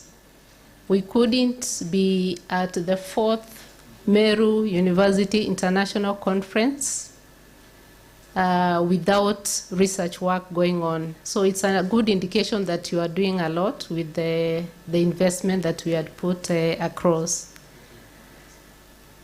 There is a lot that I picked from the video which was played. A good indication that you have what it takes to spur the transformation of this community and the country at large. Don't wait to expand your projects, but start small with what you have so that we can start seeing quick results. The poultry farming, the camel milk that was shared to us here, the poultry feed, that is more than enough to start with. We need such kind of projects so that we can remove our agencies from the streets. I look forward to seeing a showcase of what you've done with those projects, with the community around, and especially the youth, in the next conference. That is the 5th conference. That is a challenge we have given you. You have all it takes to engage the partners who matters in this, to support the transformation of this community, and more particularly with the youth, because that is why academia is in place. We are there to create solutions to the problems we have. I'm also impressed that you're not working in silo. which is indicative of the representation we have here in this hall. You have partners from all over the world, and that is the way to go. Countries that have developed to the level they are, they have done so because of learning the best practices from other countries. So you have all what it takes to also learn the best practices and implement them here back at home to enable the university grow. I can see you are embracing the latest technologies, and that is the way to go. Precision agriculture, I think it's the latest technology in agriculture, and that is where the world is. And we cannot afford as a university to remain behind. So continue the good work. We also have precision medicine. And I would like to mention that the country is soon joining the International Consortium for Precision Medicine. And I'm glad that this university, you have a medical college, and you should keep your eyes open and start identifying partners who are in that field so that you start engaging at the earliest time possible. I wouldn't want to deviate much from the assignment I have, otherwise it will be against my boss. And with that regard, allow me now to embark on the actual assignment that I was assigned to do. But before that, I would like to mention that I'm sure you are aware with the new developments that we have a new state department that is in charge of science, research, and innovation, which will be headed by Professor Abdulrazak Shaukat. I'm sure most of you have interacted with him when he was the Director General, Nakosti, and now is the PS for that new State Department. And as from next month, that is the new financial year, that is where I will be based, not with the Madam Inyangala. Now with that, allow me to read our PS message, who really wanted to be here, but because of other exigencies of duty that needed her attention, she couldn't make it. And that is the reason she had to send me to come and deliver her special speech for this important meeting. I will read the message as it is. The Italian ambassador to Kenya, Dr. Roberto Natali, the keynote speaker, Dr. Narendra Raval, the founder of DEVIC, a group of companies, guest speakers, chairs of the chair of the University Council, Professor James Ireri Kanya, members of the council who are present, the Vice Chancellor of Meru University of Science and Technology, Professor Romanas Odhiambo, the Vice Chancellors present, and representatives from our sister universities, Meru University of Science and Technology Management Board, partners from Italy, esteemed researchers, colleagues, students, and friends, good morning. Receive greetings from PS, Dr. Beatrice Inyangala, and she's delighted to be part of this important event that is the 4th Meru University Science and Technology International Conference. She first of all begins by thanking the Vice Chancellor of the University Council for the kind invitation and the strong tradition of academic excellence and engagement that this event brings.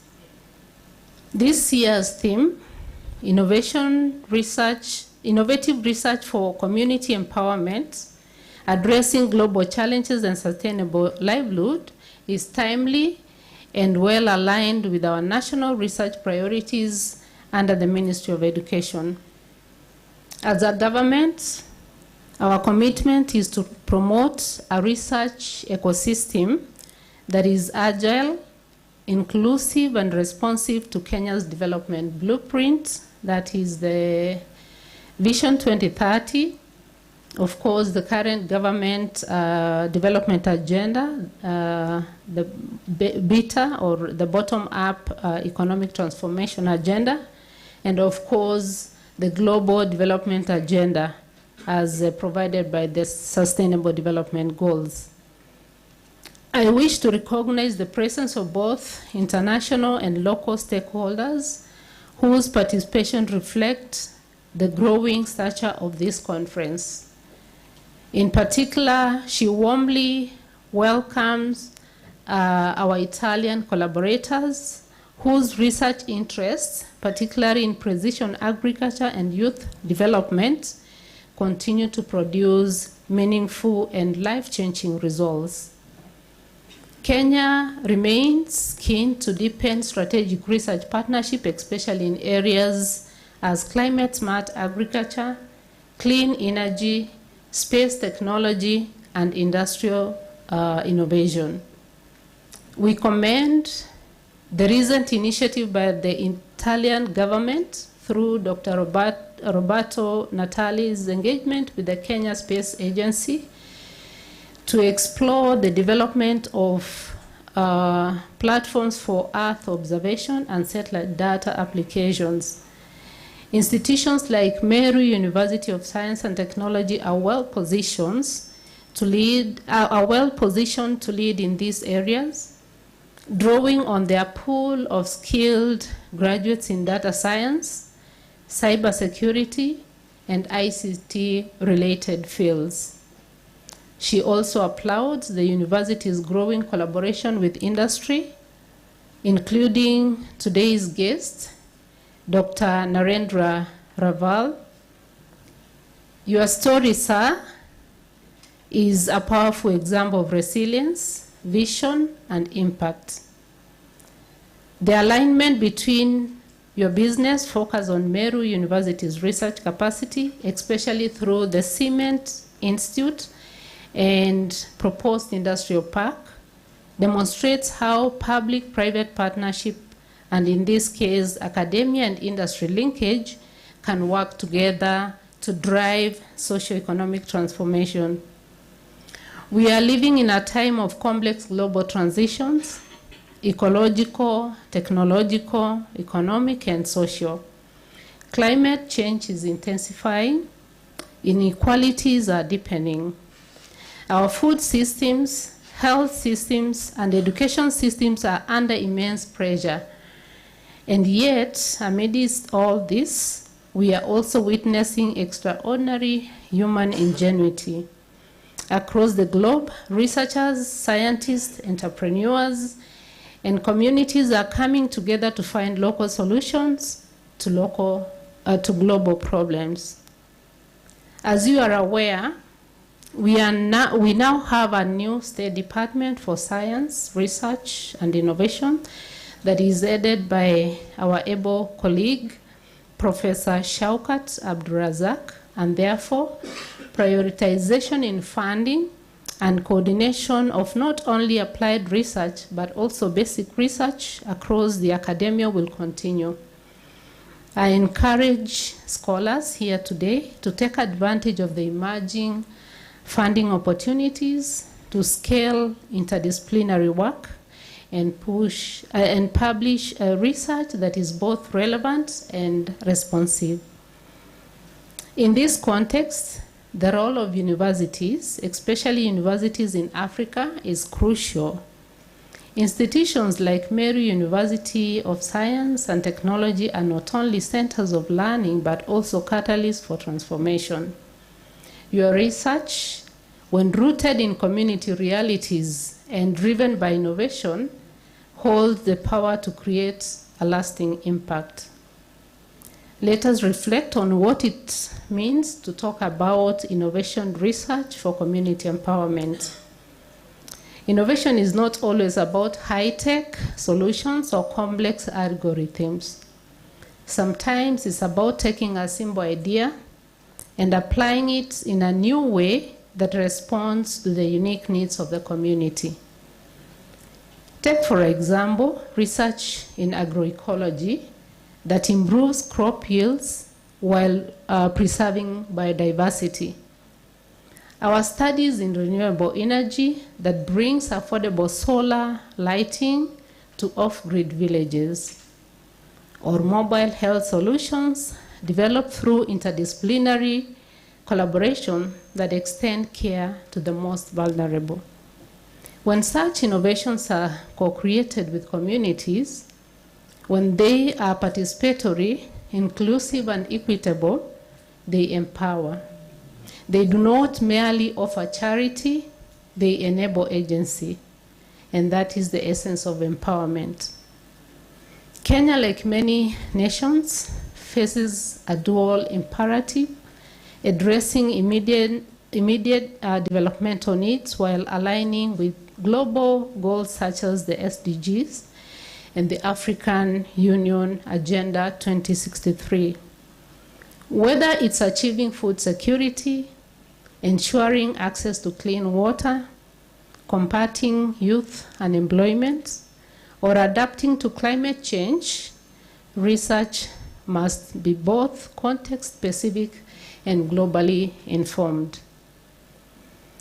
The COVID-19 pandemic taught us hard lessons about the interdependence of our health systems, our economies, and our communities. It also showed us the power of collaborations across disciplines, borders, and sectors. This is where international conferences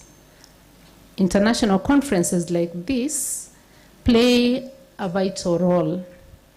They bring together minds from different parts of the world to share insights, exchange ideas, and forge collaborations. As these collaborations are the building blocks of solutions that are both innovative and sustainable. To the researchers in this room, your work matters. Whether you are engineering, agriculture, computing, health science, education, or any other field, know that your ideas can drive change. But impact does not happen in the lab alone. Engage with policymakers, listen to the communities, work with the industries, and translate your findings into action. To the students who are in the room, be bold. The world needs your creativity, your courage, and your commitment. Dream beyond your textbooks. Learn not just to pass exams, but do solve real-world problems. And to the university leadership and partners in the room, continue to create ecosystems that support applied research, incubation, and community engagement. It is in this ecosystem that sustainable livelihoods are nurtured and future leaders are born. In conclusion, let us remember, innovation is not the end. Empowerment is. Research is not the goal. Transformation is. If we can commit to working together across disciplines, across sectors, across borders, we can truly harness innovative research to build empowered communities, address national and global challenges, and pave the way to sustainable livelihood for generations to come. She wishes all of us productive and inspiring conference and reaffirm the government's commitment to walking this journey of innovation alongside you. With that, she now declares the Meru University Science and Technology International Conference 2025 officially open.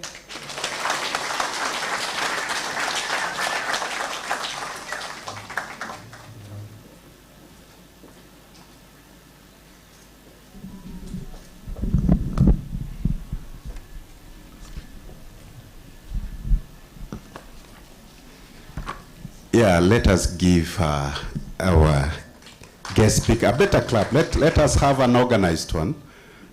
An organized one, yeah? And we are going to give her, in Meru, we normally appreciate ladies with 5. This time we are going to make them clap. So we are going to do 5 factorial. You understand the factorial? So let's go. Let's say 1.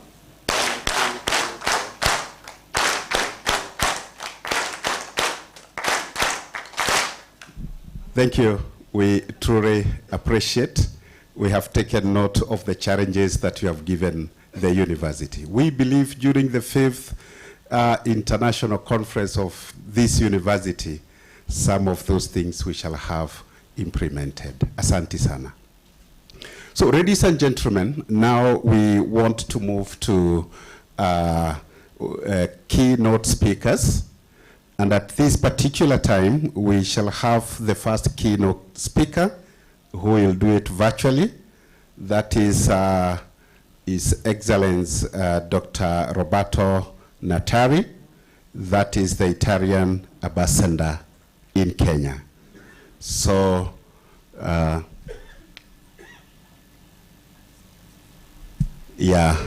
we do the connectivity, we shall also have the second keynote speaker. We are expecting him to arrive anytime. Maybe I will be informed so that we can be able to do some adjustment. But for the time being, our ambassador is actually, the connectivity is ongoing. That is the Italian ambassador to Kenya, Dr. Roberto Natari. As the VC observed,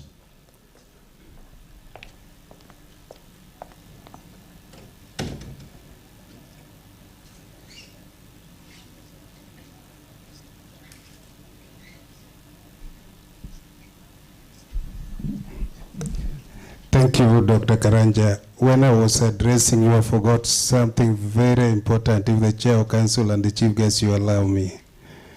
This university, we are totally water sufficient. And when we started, we didn't have water. And I wanted really to ask Franco Kela and Giancarlo to stand up. Franco Kela and Giancarlo, my friends from Italy. Yeah, just stand up, just stand up. Chair of Council, the water we use in this university and the water that we use in the community, these are the two people that came and just worked. This gentleman here, together with his friend, have been totally committed to the Meru people in this region, and today we are having a city. So God bless you. We are very proud of you, Franco Sero and Giancarlo. And it's amazing sometimes when I went there in December, and then they told me they want to also colonize another place in Tharaka, almost 100 acres in a village. And I went there one time when it was raining. I found Giancarlo driving a tractor himself and making roads. And this guy is not young, he's actually over 75, and it makes me shed tears that somebody who is so old can commit himself and just come to transform the villages and communities in Africa. We are forever grateful on behalf of the Kenyan government. Thank you very much. Thank you. Truly appreciate. because our students and the community still enjoy that gesture. We are grateful. So I believe at this time we are almost there. I was actually saying that the theme of this particular conference is actually innovative research for community empowerment. So we are expecting to share deep innovation. We are actually going to see the impact the university is preparing to empower our community. So, and we believe as a university, the wisdom is not just in knowing. I believe now we are okay. Yeah. We believe that as a university, it is not just knowing, not just knowledge, but how you apply that knowledge to live the livelihoods of humanity. That's why we are here. That's actually why we have committed 3 days as a university. Yesterday we had the pre-conference, where we had our students making presentations.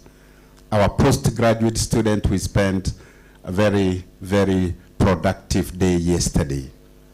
Today, as we open in the afternoon now, we are actually going to have many more presentations from our faculty. Papers that have been published in various journals. And in all those presentations, this is going to be very evident how the university is positioning itself to empower the community. And as the theme also says, the university, through this particular forum, will endeavor to address global challenges. So we are actually going to see the faculty, the students, addressing the many challenges that face humanity and offer sustainable solutions. We have different sub-themes. We shall be having a sub-theme in the field of agriculture, pure and applied sciences, where we shall also be having some keynote speakers. That one is going to take place later in the day. Those people in the field of agriculture, we have heard about precision agriculture, and our guest will really wish you'll be there when we are actually making that presentation. You have even challenged, we have now precision medicine. As a university, we are actually going to take that challenge positively. Right now, we have started in the field of agriculture. We shall have a keynote speaker on that particular field. Then we have another sub-theme, that is business, economics, and education. This is a very interesting field, whereby we shall have our faculty, our students, and even participants from different parts of this country making presentation in this field of business, economics, and also education. Especially keeping in mind that the country now is in the time of transiting to the CBC, and we have a faculty, the faculty of education, which is actually going to play a key role when it comes to that particular area of education. Then we shall have another one, that is the third sub-theme. And here our guest, we are really very proud as a university. That is the field of nursing and health sciences. As a university, we are positioning ourselves as a university that will play a key role in uplifting the health standards of this country, not only in the academic, but in research. So we shall have presentations, we shall even have keynote speakers in this field of nursing and health sciences, whereby we shall see how our faculty and our students are positioning themselves in this large global market in addressing those challenges that are facing the health sector. Oh, sorry. Then we have our flagship schools and faculty. That is the School of Engineering, maybe one of the oldest school, because Meru University started as a college, Mecotech, a college that was in the field of technology and engineering. And when it became a fully French university, we still continued with that stream of engineering. We do civil engineering, we do mechanical and mechatronic engineering, and we also do electrical and electronic engineering. And we are happy through your ministry that this is one of the universities that has been given an opportunity for the construction of a center of excellence in electrical and electronic engineering. I mean, now to understand, the ambassador is here. Yeah. Welcome, Ambassador Roberto Natari, the ambassador of Italy in Kenya.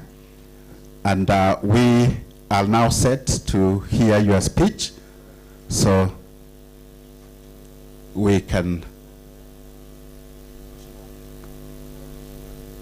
yeah, I'm being reminded that we have the ambassador, and therefore I will request that we be upstanding for the national anthem of Italy before the ambassador addresses us.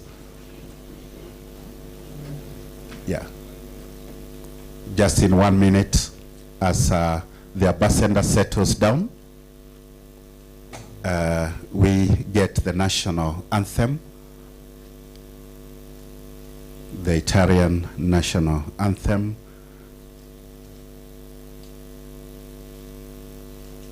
As the ambassador set to address us. The ambassador is Dr. Roberto Natari, Italian ambassador in Kenya.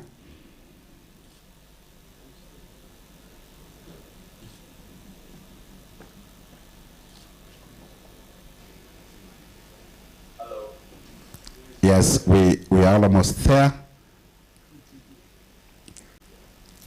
to do the national anthem.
be seated.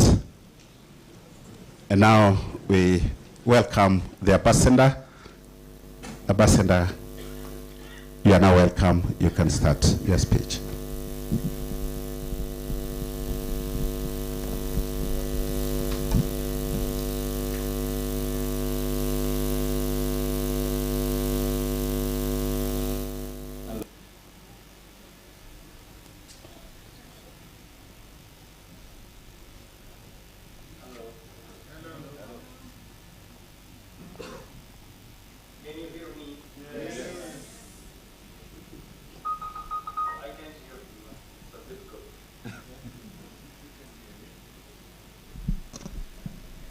We can hear you, Ambassador. You can proceed.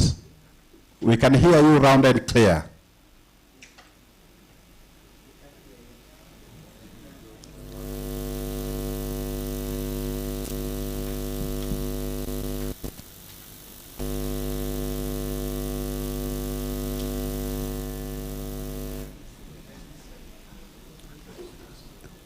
Can you hear us now, Ambassador?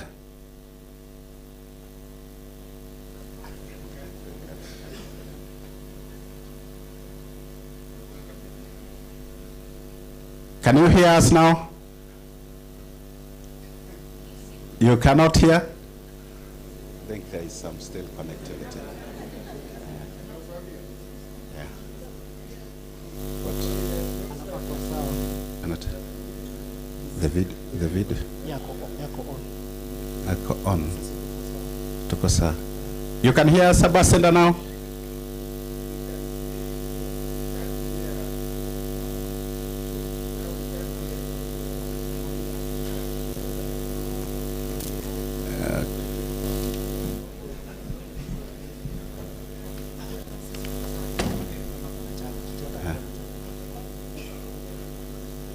You are not able to hear us. Your connectivity, your mic is on.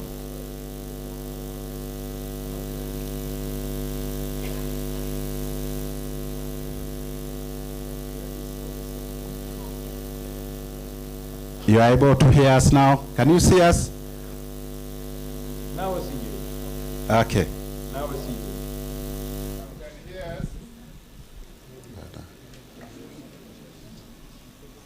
You are able to hear us now? You can hear us? Yes, I hear, not clean, but I hear you. But I want to know if you hear. Are you able to speak? Okay.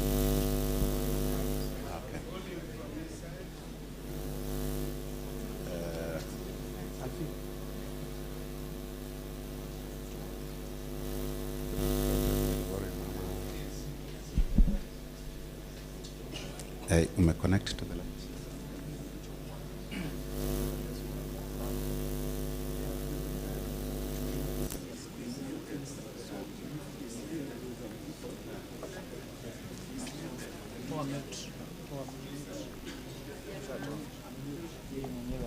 Yeah, Ambassador, you are muted from your end. Okay. Are you able now to speak? Maybe you can speak. We hear. We can get you. But from your end, you are muted. Okay. Maybe now you can try. I would like to know if you can hear me clearly. We can hear you round and clear. Okay. Just leave it at that for now. So, dear Vice Chancellor, authorities and the students and friends, first of all, allow me to apologize because I was supposed to be in Meru, but people also yesterday in Nairobi, they have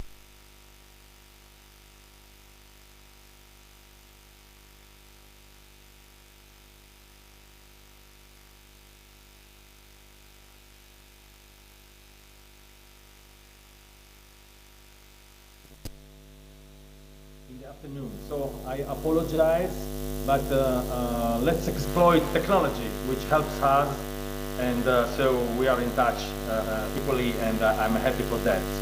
And I'm happy to see so many, so many people in the room, and of course, I'm happy to give a small contribution to this conference, to this meeting of today.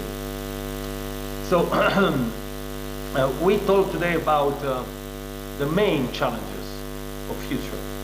And I am pleased to talk of something which is so important, which is water.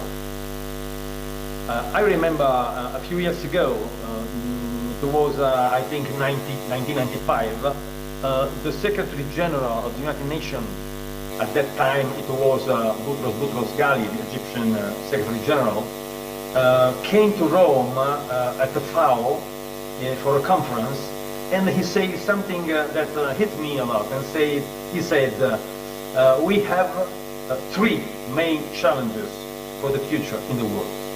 These three challenges are water, water, and water. This is something symptomatic, which teaches us how important this element is, water. We all know how important water is, but also at the level of the United Nations, they say that the water, we talk about fresh water, clean water, is a fundamental right, which is essential for health and for dignity of humankind. The access to such a resource is something which enriches communities, reduces diseases, and promotes the economic growth. So it is important to ensure that water is safe, it is clean for everybody, because this also promotes the opportunity of instruction, so that children go to school in a safe way, and also promotes the gender equality, because in many countries women are the ones who go to look for water and walk a lot of road, a lot of distance to find clean water, and sometimes they bring children with them, and that means that children do not go to school. So investing in clean water, in fresh water, is investing in the future. In a future which is safer and brighter for everybody.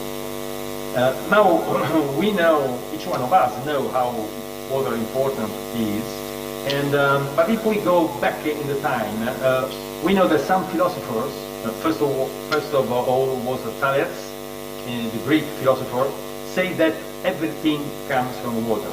Everything will go back to water. And so this is something which is being considered an important point of philosophy. But also today, if we look at what the scientists of the space are exploring, they are just looking for clues of water in the other planets. And that's important because, of course, we are... Can you hear me? Hello, can you hear me? Yes, I can hear you. Okay, so let's say that without water there is no life. So that's the reason why the control of water sources is strategic. And it is strategic at the international level, and it is strategic at national level, at the local level. And let's say that the value of water is connected to its quantity. A few centuries ago, there was the rise and conflicts for the gold, for the yellow gold, let's say, which is gold, the mineral. And after that, it has been the black gold, which was petrol, oil, and now it's blue gold, which is water. So we know that many conflicts in the world are grounded on the control of water. Let's think, for instance, about the control of the streets and the dams and the rivers. If we think about, in these days in particular, about the Hormuz Strait, or Panama Channel, or Malacca Channel, and we see how important its control is for the countries. And also the dams. Let's think about the great Ethiopian dam, which has created some tensions between Ethiopia and Egypt for the control of the quantity of water going down to Egypt. So in many cases, this is a source of tensions and sometimes of conflicts. Now, what we can see, the other point is that water is becoming more difficult to find because of the climate change. We know that glaciers are melting and the lakes are evaporating, but also it's also connected with the demographic data, which is the number of people who would like to have access to this fresh water. In a few years, the population of the world will touch to 9 billion people. And of course, water will not grow as quantity. So it is important to find a way to manage water together, in the sense that from a reason of conflict, water should become a reason of cooperation between states. There are already some examples. For instance, just under the Sahara Desert, between Libya, Algeria, and Tunisia, a huge quantity of fresh water has been found. And these two countries have already signed an agreement to use and to manage this water together. This is an excellent example of how water can become an element of dialogue and cooperation. UNESCO says that between the year 2000 and 2009, there have been 94 conflicts for water and in the world. And between 2010 and 2018, we are up to 263, 3 times the same. So it is so important to transform, as I already said, to transform water from a reason of conflict to a reason of dialogue. Because fresh water is so essential for industry, for human health, for agriculture, of course. And when there are conflicts, of course, many people die, and in particular children, because there is no access to safe water. Now, if we think about rivers and lakes, of course, there is a wide literature in international law about how to manage, for instance, the rivers, international rivers, for commerce, for instance, or also the lakes. But that's also important for salt water when we talk about sea. So it's something that I think students of universities should go in depth in this sector, because I think that it would be important that each one of you students could one day become water experts, which is so important for the world and of course also for your country. Now in 2021, I founded in Italy a think tank whose name is Aqua, which means enlightened from water, exactly to diffuse, to circulate, and to make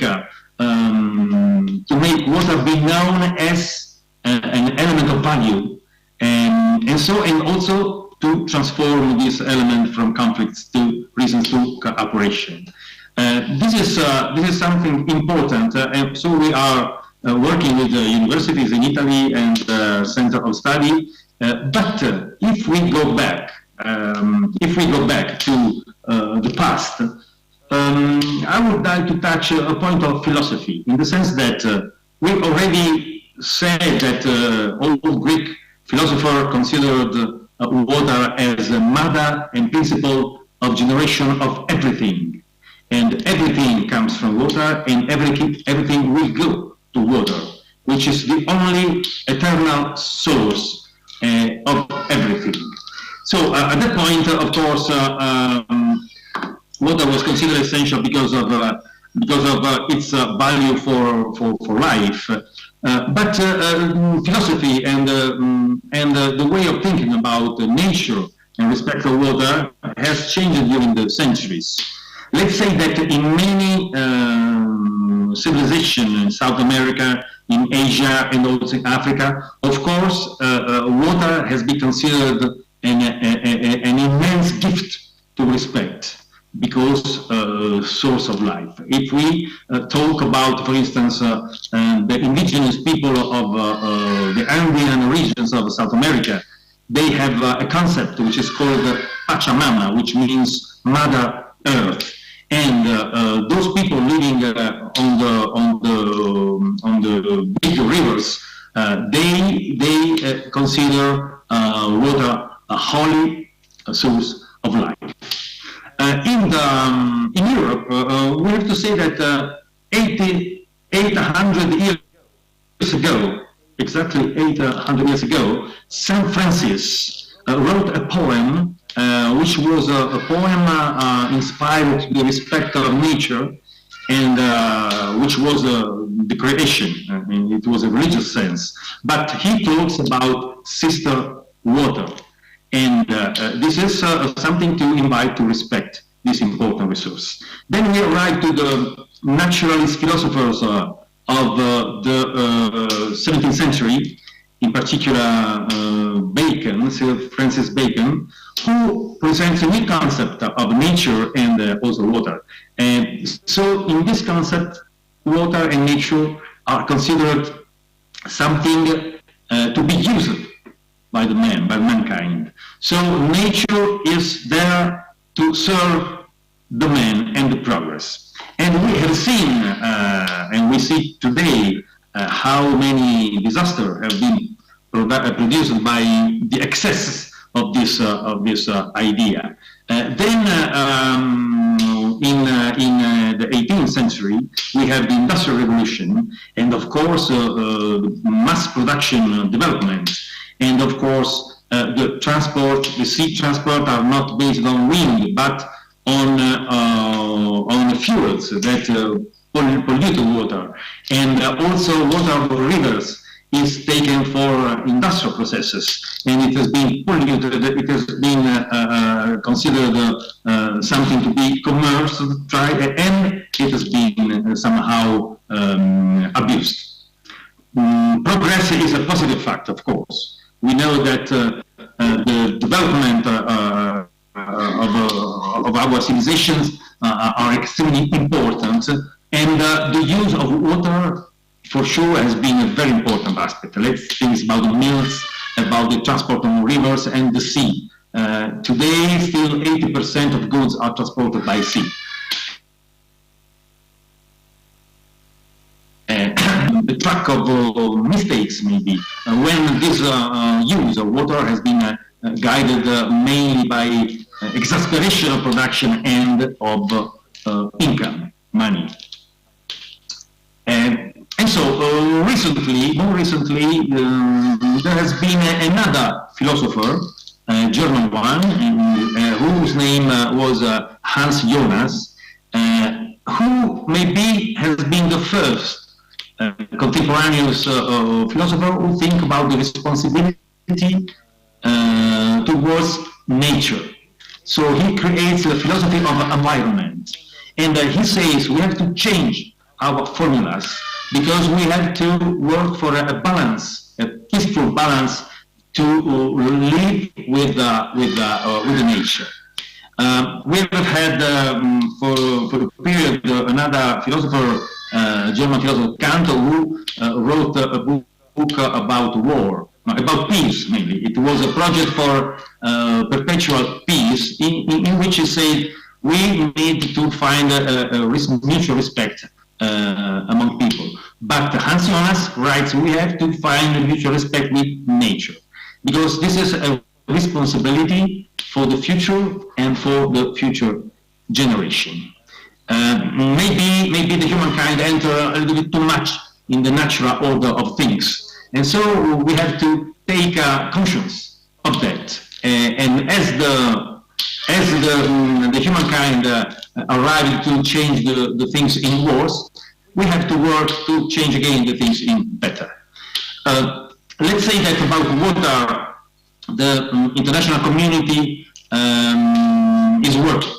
We have a lot of activities inside the United Nations organizations, for instance, and in particular, we know that exactly in Kenya, in Nairobi, we have the officers who deals with the environment, the UNEP, and the UN Habitat here at the United Nations in Nairobi, just around the corner of the embassy. But also there is the Convention Against Desertification, who work to find solution to this problem of water. And there is also the Conference of Parties about the climate change. And there is again the International Union for Conservation of Nature and other organized structures like Mountain Partnership, which deals with the melting of glacier. Anyhow, water in this sense is something that we have considered an essential element. But if we look at the problem of water, usually we have, and also in Kenya, sometimes we have too much water, and so we have floods that create destruction, that kill animals and harvests, and on the other side, drought. So sometimes it's too much water, sometimes water is insufficient. So what we can do, what we have to underline is that maybe water is also a problem of management. Because of course we cannot control nature to that point, but we can, of course, with the proper politics, we can manage how to keep water under control, to have water when there is drought, and not to be flooded when it rains too much. So the control of the water in the territories in the states is a strategic aspect, which can also give important consensus to politicians, of course, because imagine when you have people who can dispose of fresh water, and of course, and floods are not a problem, and the drought is not a problem. This is something which make life easier for everybody. In Italy, for instance, we have a problem because we have 8,200 kilometers of coast, but so we are in the sea, in the water, but in the meantime, we have a drought and water in some regions which is not sufficient. So maybe we have to work with technology to work to desalinize the water, and so to take fresh water from the seawater. This is something which is under study, of course, because with these technologies we have today, like solar energy, for instance, we should be able to manage water in a better way. Now, let's talk about Kenya.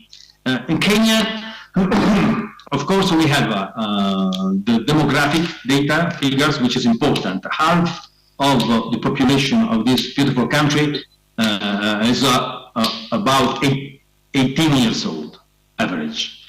That means that in the next year, we need here to have a huge development to give jobs to all these young people.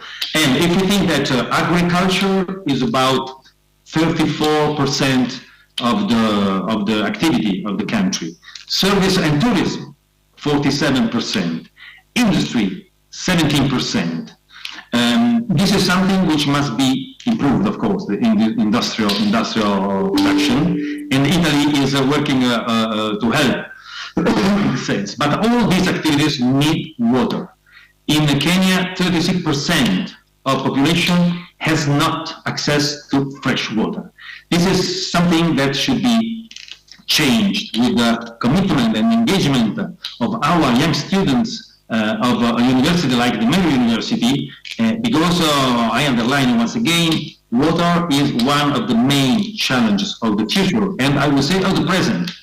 So, to conclude, I would like to see many of you becoming water experts in order to support your country in a wise and correct management of water, which will be essential to work on the way of a prosperous development.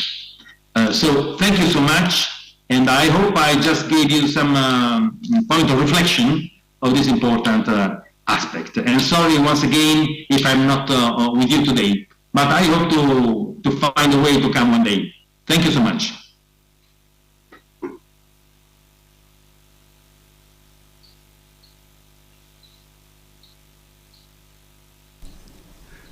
Thank you, the ambassador.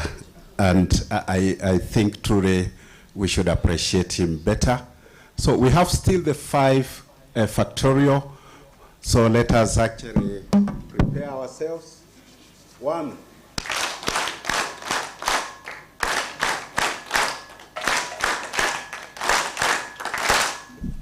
Thank you. We are looking forward for a day that you are going to visit this great institution.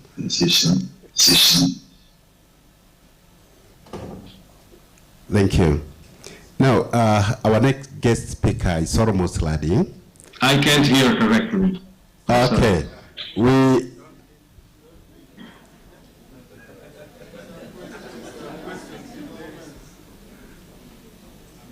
Thank you. So we are going to get comments. I hope the ambassador has not left.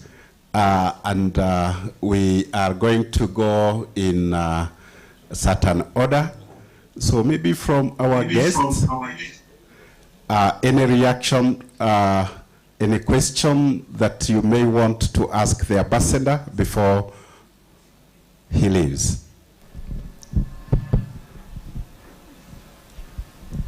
I can see our DVC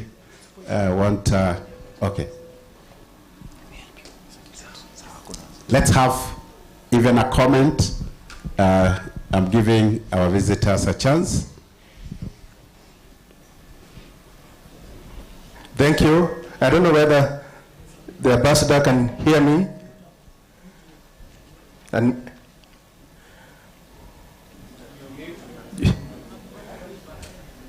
Unmute.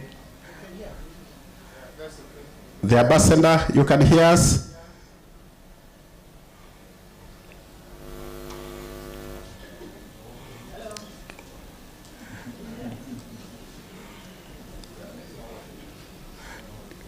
Can you hear us now?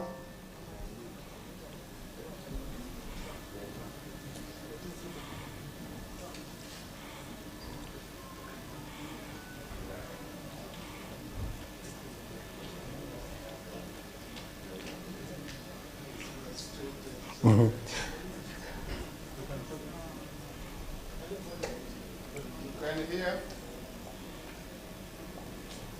You can hear us, ambassador? No. I only hear ambassador.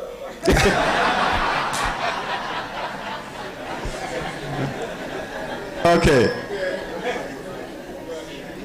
What about now? Can you hear?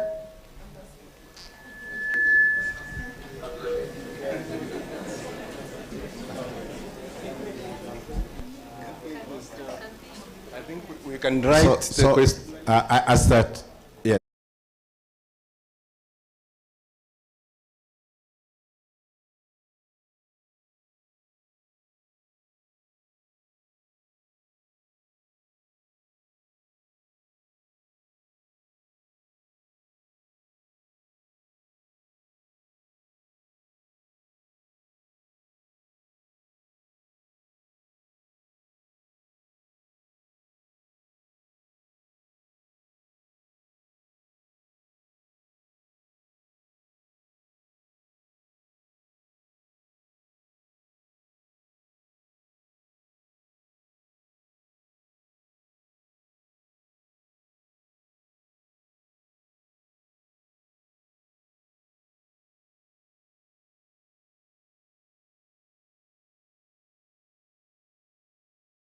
The chair of council, the chair of the academic council, the 2 DVCs, please step forward as a university community.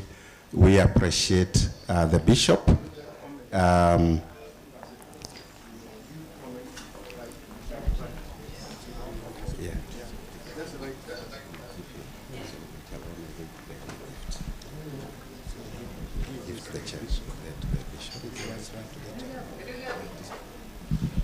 Very badly, very badly. I hear one word and 1 over 100, so nothing. Okay. Thank you. As a community, you know, as Africans, you know how to part as we go on, so we don't allow you to go without even a precision. So I would like to, we have prepared something for you. something little, you check. You don't open while you are here. You open it while you are. Thank you, Chair. Thank you so much. Thank you. Thank you for coming. Thank you. Thank you. Yeah. That's all. Yeah, that's all. Yeah. Thank you. Thank you very much, Bishop. Yeah. I hope now the connectivity is okay. I had a safer. Thank you. We are now okay? Now. You can I'm sorry, but I can't hear anything. We can hear you round and clear.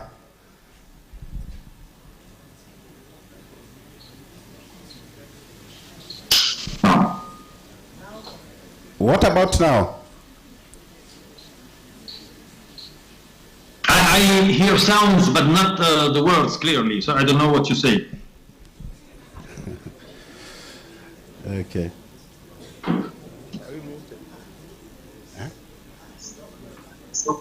We don't unmute.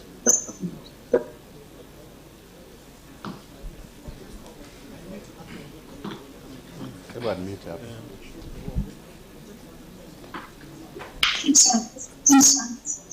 Can you hear me now? You are able to hear me? Okay, ladies and gentlemen, I think we have a little bit of connectivity. So we shall have our members. I will request my co-chair, Professor Omamo, maybe you can actually pass a piece of paper. Those who would like to ask questions, maybe they can have them written.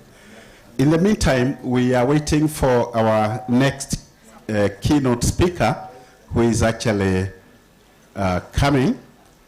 And we had a video to play for the introduction. Our next keynote speaker is Dr. Narendra Laval, the executive chairman of Defki Group of Companies in Kenya. He is actually one of the prominent investors we have in this country. And we are highly honored as a university to have him be one of our keynote speakers. And therefore, I'll take a little bit of time to have an introduction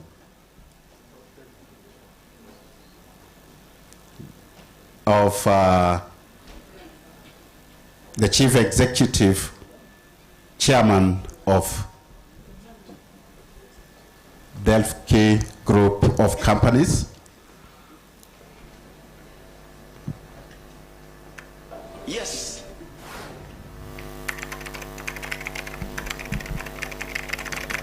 Yes. Hakuna kitu wengine kufanya kazi, hakuna kitu kuweka tumbo, sasa iko chakula hapa. Watu ya factory wameajiri. Karibu tusikilize wasifu wa Daktari Narendra Laval. Narendra Laval, anayejulikana sana kama Guru, alizaliwa mwaka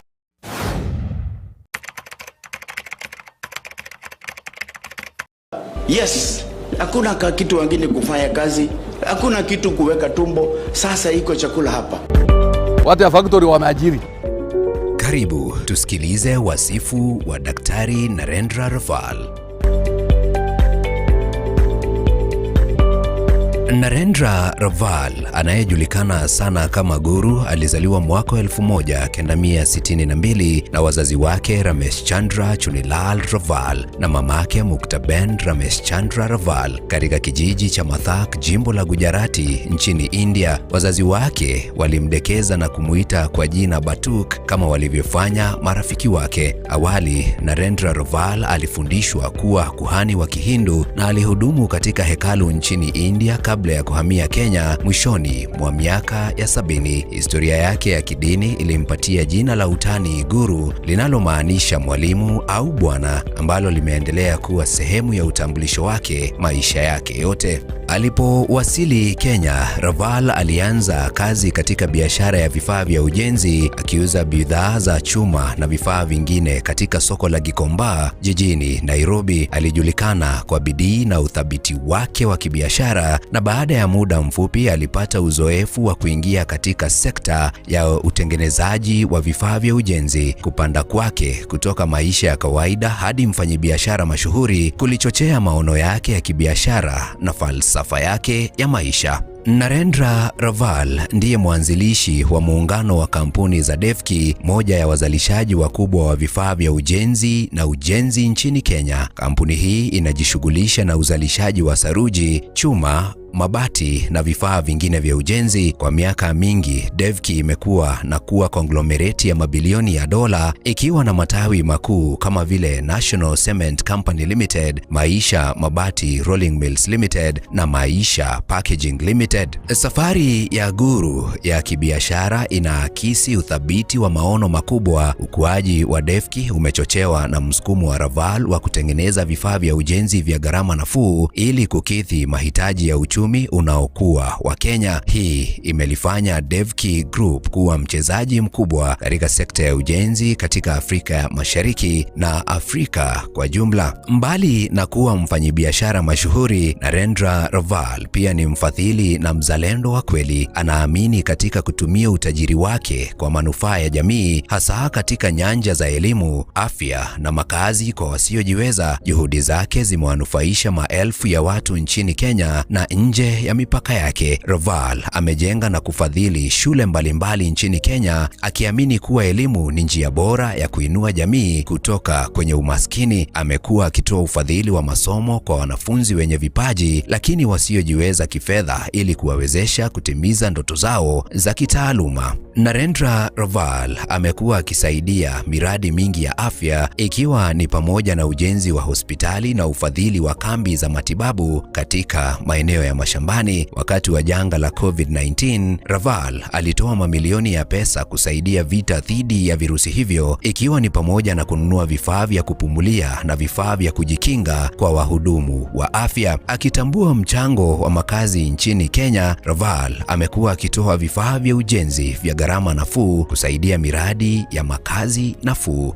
Devki Group huajiri moja kwa moja zaidi ya Wakenya 14,000 na hivyo kuifanya kuwa moja ya waajiri wakubwa zaidi katika sekta ya kibinafsi nchini. Kufikia mwaka 2030, kampuni hii inapanga kupanua nguvu kazi yake hadi wafanyikazi 30,000, ikithibitisha kujitolea kwake kuwawezesha jamii na kupunguza ukosefu wa ajira. Kama mlipaji mkubwa zaidi wa kodi katika sekta ya ujenzi, Devki Group ina nafasi muhimu katika kufadhili huduma za umma, miradi ya miundombinu na mpango wa serikali wa nyumba za gharama nafuu. Uwazi wa kampuni ya Devki na ufuataji wake wa kanuni za ulipaji wa kodi ni ishara ya kujitolea kwake kwa maadili mema ya kibiashara. Viwanda vya Devki Group vimewekwa kimkakati katika kaunti nyingi, vikichangia uchumi wa ndani na kukuza maendeleo yenye usawa. Uwepo huu mpana wa kampuni unahakikisha upatikanaji wa fursa za ajira, maendeleo ya miundombinu, ukuaji wa jamii kote nchini na kuongeza imani ya serikali ya sasa. Kwa mtazamo wazi kuhusu ubunifu, uendelevu na upanuzi, Devki Group iko tayari kuchukua nafasi kuu katika kuendesha malengo ya kitaifa ya viwanda kulingana na dira ya mwaka 2030. Narendra Raval anaamini sana katika unyenyekevu, uwajibikaji wa kijamii na kuwainua wengine kupitia biashara yake. Pamoja na utajiri wake mkubwa, Raval anajulikana kwa maisha ya kawaida na maadili mema. Mara kwa mara amesisitiza kuwa mali aliyonayo ni baraka kutoka kwa Mungu na jukumu lake ni kuitumia kwa manufaa ya jamii. Anaamini kuwa biashara hazipaswi tu kujikita kwenye faida, bali zinapaswa pia kusaidia kuboresha jamii jamii. Mfano wa jitihada zake ni miradi endelevu kama vile ujenzi wa shule, hospitali na nyumba za bei nafuu. Biashara zake si tu kutengeneza faida, bali pia ni njia ya kuwawezesha watu kuboresha maisha yao. Anapenda kusaidia jamii na kuwapa fursa za elimu, ajira na makazi bora. Raval anasisitiza juu ya ukuaji endelevu wa biashara na jamii kwa faida ya vizazi vijavyo. Akiwa na asili ya kuhani, maadili ya Raval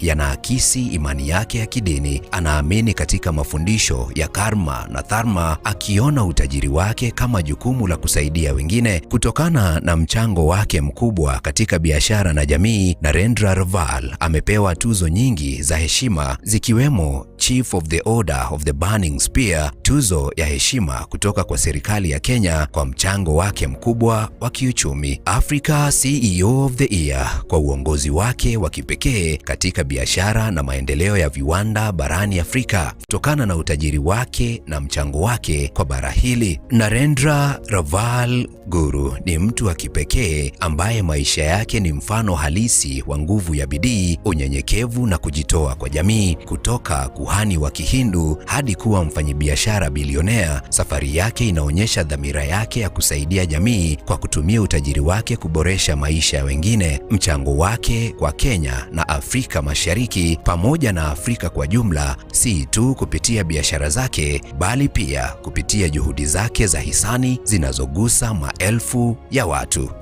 Huo ni wasifu wa Daktari Narendra Raval Guru. Jina langu ni James Wainaina.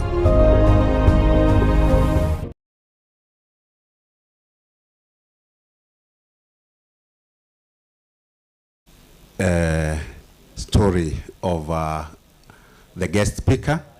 He's almost landing, so when he comes, that is the person who will be addressing us. So at this particular time, as we wait for the guest to come, I want to take this opportunity to appreciate everyone. But as a university, we have a culture that we have maintained. So I'll request my team, the team that is led by Susan Mutunga, the PR office, to step forward as we want to gift our visitors. Then shortly after that, we shall be hearing the speech of the keynote speaker. Before now, we bring this session to an end. So at this particular time, I once again want to invite the DVC in charge of academic research and student affairs to come and assist me. So I want to invite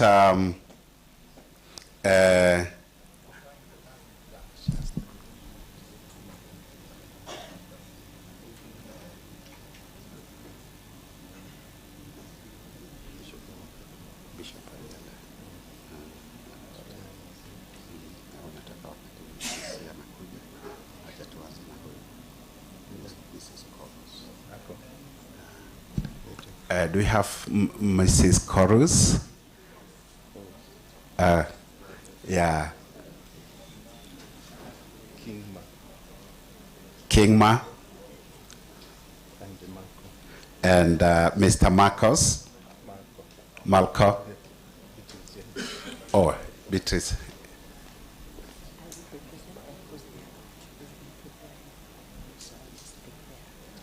Oh, they are out preparing for their presentation. So we shall gift Dr. Witty so that she can represent them. So we shall ask our Chair of Council once again to accompany us so that we can gift this to guests. There are 3 of them. Okay. So, there are 2. So Dr. Owiti, on their behalf, kindly receive these gifts from the Chair of Council as he says something. Just welcome. Thank you. Then the second one. still to the same. She's taking on their behalf. Yeah. Yeah. Thank you, Chair. Thank you very much. We also have some more gifts that we are waiting for our guests to settle so that we are able to recognize all of them.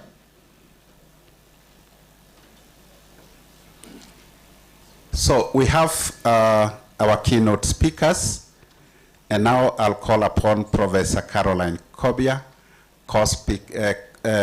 who is actually a keynote speaker in the area of business and economics. The DVC, you can give. Yeah. I'll ask our chief guest to very kindly step forward and help us gift our keynote speakers.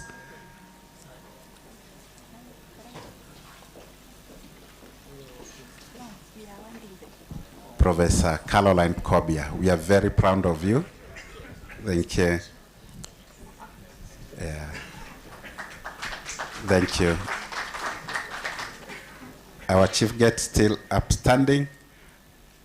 Thank you. I will also call another keynote speaker, Professor George Mutwiri.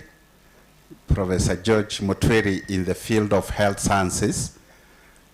We are truly grateful for availing yourself.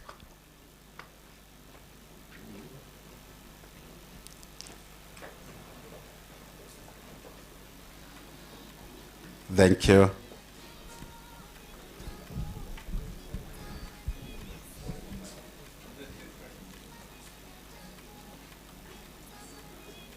Asante sana. Thank you very much. And the other one that I would like our guest speaker to also gift is Professor Michael Goodman. Again, one of our keynote speakers in the field of health sciences. Clap for him as he comes. Thank you for honoring us.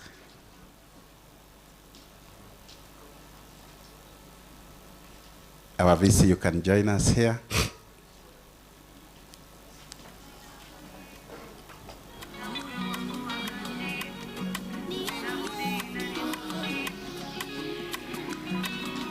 And then we have another very important speaker, Professor Sila Maina, in the field of engineering and architecture. Professor Maina, or maybe he's not in. So thank you very much, our guest speaker. We are truly grateful. Very grateful. At this particular time now, I want to invite the VC. I didn't want him to sit, so I'll ask you to stand again because I want us to gift our Chair of Council. Chair of Council, our Chair of Council. We are very grateful, Professor, always holding our hands every time that we have this. So I will request our VC. Thank you. We also have the chair of the academic council, academic committee, who has stepped out. And now at this particular time, I will request also, Chair of Council, I've disturbed you so much, but I want now you to gift our guests, our chief guests,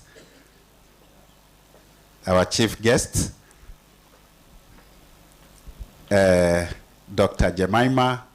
We are proud that you got time to come to be with us, and we have something as University Fraternity Club as we gift our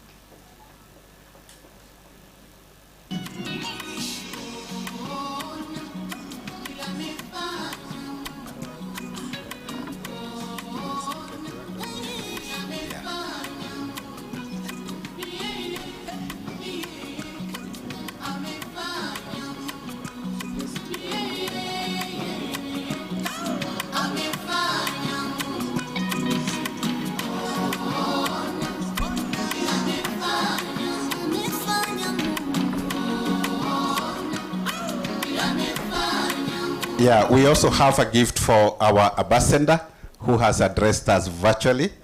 And I will ask Massimo Kobil. Yeah, I think the name to receive it on behalf. And this one, we will really want the whole fraternity management, the DVC, the chair of the academic council, the chair of council, and also our guest PS, that we give these guests. You can start in front here. You receive it on behalf of the ambassador, and our guest will, yeah.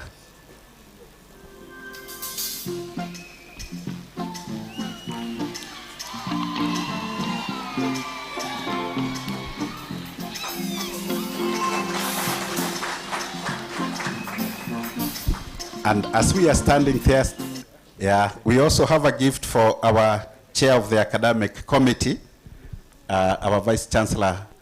I will request the DVC in charge of academic to be here so that we can also gift our chair of the academic committee. The PS can, yeah. Thank you. You can clap as we gift the chair of the academic council. Thank you very much.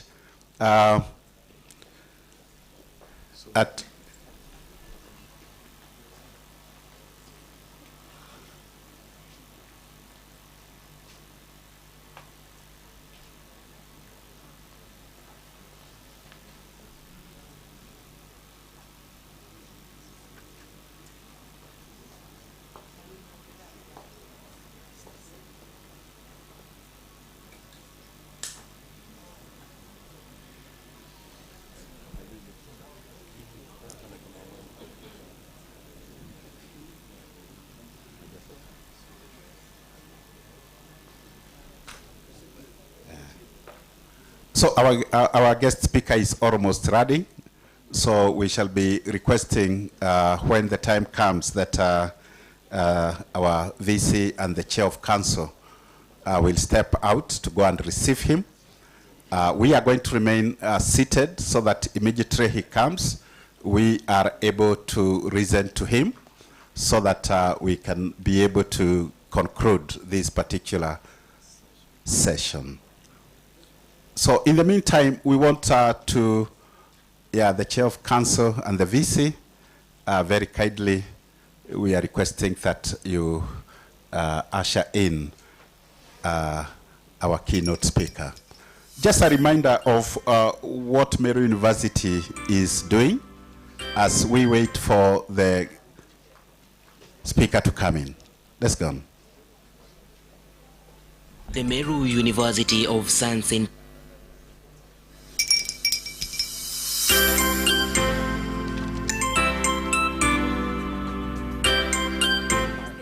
The Meru University of Science and Technology is a world-class university. It is located in Tigania West constituency in Meru County, 15 kilometers northeast of Meru town, along the Meru-Makutano-Maua Highway. Established with a charter on March 1st, 2013, Meru University has been a pivotal force in advancing higher education and research. It has seen significant growth in curriculum, staff, student enrollment, infrastructure, and research collaborations, solidifying its position as a leading institution in academia and innovation. With a rapidly growing population, it has extended its reach by inaugurating a campus in Meru town, located at the Hart Towers, a learning center in Marimba, and a research institute in Mariene. In pursuit of our mission to provide quality university education, training and research in science, technology and innovation, the university has successfully implemented the quality management system and was the first in Kenya to be awarded the ISO 9001 to 2015 certification. We are requesting members to remain seated. Let's all remain patient because the keynote speaker is almost here.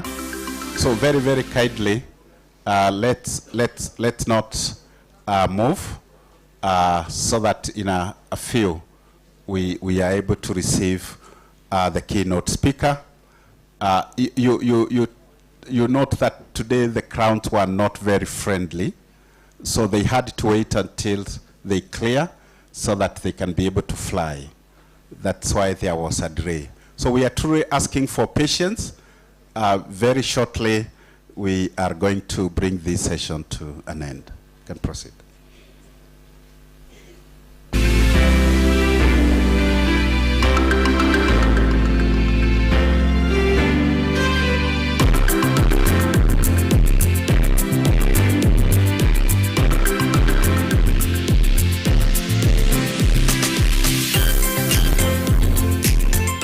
Discover the architectural wonders of Meru University, where brilliance meets innovation.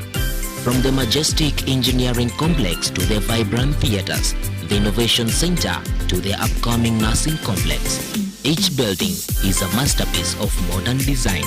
At Meru University, state-of-the-art buildings are dynamic hubs for learning and discovery. Lecture rooms and labs foster academic excellence. Their elegant design and innovation inspire creativity, elevating the educational experience, a testament to artistry and progress. The Ruben Marambi Library, a beacon of knowledge at Meru University, stands as a sanctuary for learning. With its vast collection of books, digital resources and serene ambience, it provides students with a conducive environment for academic exploration and intellectual growth. This is a world of endless possibilities. The Student Center has bustling eateries and cool relaxation spots, offering as we listen what we are currently doing. I still wish to truly appreciate your patience. And I would like to mention a few of our partners that we have worked very closely. We have a partner that has always been with us, that is NRF Kenya. Do we have a representative from NRF?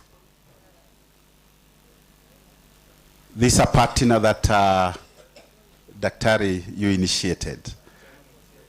The chairman was here yesterday, and we are happy that they have always supported this initiative. The NRF, we want to appreciate. Tunaweza wapigia makofi as a way of appreciating them even in absentia. Then we have Alba Hotel. They have also been with us. Our guest is now running, but do we have any representation, a representative from Alba Hotel? Alba Meru. Let us appreciate them also in absentia. They have really been grateful. They have been giving us very good offers for our guests who would like to spend there. Then we have Tambuzi. Tambuzi, this is actually people around us here in the flower farms. Do we have any representative? Yeah, we also can actually congratulate them by a clap. Then we have Cooperative Bank. Cooperative Bank. Any member from the Cooperative Bank? With a clap, let us appreciate them. We have been having many other partners. Those are just but few that we would like to recognize. And as I was saying earlier, that immediately after this, we are going to break into the breakup rooms, whereby we shall be having here Theater 3, where we are currently. After we are through with this, we are going to break for lunch. Then immediately after that, in the afternoon session, in this particular room, we shall be having the health sciences and nursing. So if your interest is in the field of health science and nursing, kindly you will remain here. And we shall be having keynote speakers who will be addressing various issues in the field of health sciences. Then in Theatre 4, which is just adjacent here, we shall be having engineering. We shall be having engineering and ICT. These are the people in the field of technology. And we shall be having keynote speakers who will be speaking on various topics in the field of engineering and architecture, and also in the field of ICT. That is in Theatre 4. That will be in the afternoon. Then we shall be having in Theatre 1. Theatre 1 is just downstairs in the second floor. We shall be having agriculture, pure and applied sciences. Again, we have various keynote speakers in that field. And the chair this afternoon will be Dr. Rebecca Mbele and Dr. Daniel Maitethia. They will be in Theatre 1. And we shall be having Dr. Sarah Wandili and Joshua Dhambura as the rapporteurs. That is Theatre 1 in the afternoon. And as I said earlier, Theatre 2, we shall be having keynote speakers. We have Caroline Corbia here, who will be one of the speakers in the field of business, economics, and education. That will be in Theatre 2. Theatre 2, and the chair will be Professor Mohamed Shano. Chair will be Professor Mohamed Shano and Dr. Charles Jati. And then we shall have Dr. Gabriel Wawero and Dr. Tylas Gishuru as the rapporteurs in that particular field. Then we are going to continue with more presentation the whole of today and tomorrow. Tomorrow we intend to complete this particular conference, and we shall be having the closing ceremony, which will take place here in Theatre 3. So we intend to hear the solutions that Meru University is co-creating with the partners. Our guests, when you are speaking, we talked about commercialization, because Meru University has constructed what in the university we call a pipeline, where we do research. We do research. And the research is done by the faculty and also our students. Then we have innovations. There is a week, we call it the Mustic, whereby we dedicate that whole week for innovation and exhibition. We really look forward maybe that day where we do a lot of exhibition for the product and the services our faculty and students have created. A whole week. That is actually why we have research, where we are actually now, today we are dealing mainly with research, the Mustic. Then we have Mustic, where we deal with the innovations. Then from the research and innovation, we are able to get products and services that we can commercialize. So we are really working on that component of the pipeline, the commercialization. Already we have a number of products which are already commercializable, about close to 30 of them, and we are looking for sponsors so that we can sponsor these faculty members and students to be able to commercialize these particular innovations. And we have an investors conference later this year, and we expect to tap into that. In the meantime, we are also working very closely with the ministry to see how we can be assisted to really do commercialization because of the amount of money that are required to start small industries.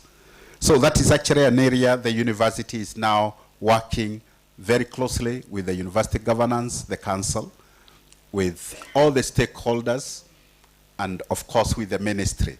Because we want to be identified as a university that is not just producing knowledge, but applying that knowledge into services that are tangible, that can change the livelihood of our communities. As you did observe, we need the Gen Zs out of the streets. And the only way is to create these small industries that they can get some livelihood. We also have extension. That's why we call it RISE. The R, research, the I, innovation, the C, where we are working very hard to do as much commercialization as possible. Then we have extension. And we are doing well, our peers. You had one of our faculty, Dr. Mweti. I can ask him to stand, really an international figure. Clap for Dr. Mweti, an international figure. He is actually the person who is actually changing the construction industry with affordable cement, and not just affordable cement, but which is very friendly to the environment. So he's doing two things in one. And Meru University is really proud that he's actually taking the world to another level. We also have another faculty member who is currently having an international conference in Mombasa, Dr. Joy Ryongo. She's actually the one you had her speak, where she's actually completely changing the notion of waste, including human waste. You know, our African setup, when we talk about human waste, you don't even want to mention it. But we have one of our faculty, Dr. Joy Ryongo, who has converted that into wealth. Into wealth. And not just wealth, it is also health, because the two are actually associated. So we are doing very well in this field, and I would like actually to mention that we are expecting to enroll the first BSc students in the field of sanitation and waste management. Remember, sanitation has always been a periphery field in our academics. Now, Meru University wants to bring it as a mainstream area of study, and we shall be producing professionals who are going to manage our sanitation system in this country. So we are really proud as a university to be pioneers in that field. We are also constructing another steel stream of waste management we are calling e-wastes. E-wastes, where Professor Omamo and I are actually working very hard, because we have a lot of e-waste getting into our environment. And Meru University would like to be associated with converting that waste into very good use. So Meru University is positioning itself as a university that is embracing circular economy. Circular economy, whereby nothing truly can be referred as waste. We are only changing its use from one level to the other. Ladies and gentlemen, we can be upstanding. Our guest has now arrived. Karibu sana. Karibu sana.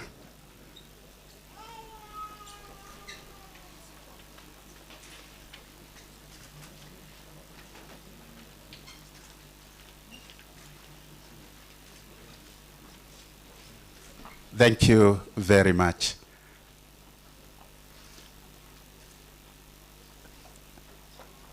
Asante sana. We are really humbled to have you here. Yeah. You can be seated.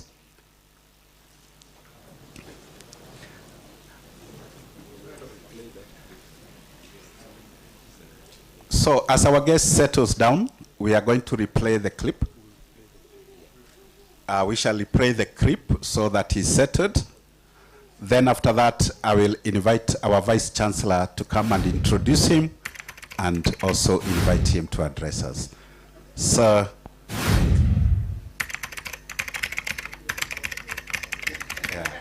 Yes, hakuna kitu wengine kufanya kazi, hakuna kitu kuweka tumbo. Yes, sasa iko chakula. Hakuna kitu wengine kufanya kazi, hakuna kitu kuweka tumbo. Sasa iko chakula hapa.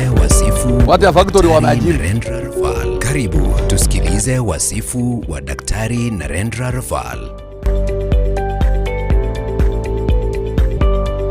Narendra Raval, anayejulikana sana kama Guru, alizaliwa mwaka 1962 na wazazi wake Ramesh Chandra Chunilal Raval na mamake Muktaben Ramesh Chandra Raval katika kijiji cha Mathak, jimbo la Gujarati nchini India. Wazazi wake walimdekeza na kumuita kwa jina Batuk kama walivyofanya marafiki wake. Awali, Narendra Raval alifundishwa kuwa kuhani wa Kihindu na alihudumu katika hekalu nchini India kabla ya kuhamia Kenya mwishoni mwa miaka ya 70. Historia yake ya kidini ilimpatia jina la utani Guru, linalomaanisha mwalimu au bwana, ambalo limeendelea kuwa sehemu ya utambulisho wake maisha yake yote.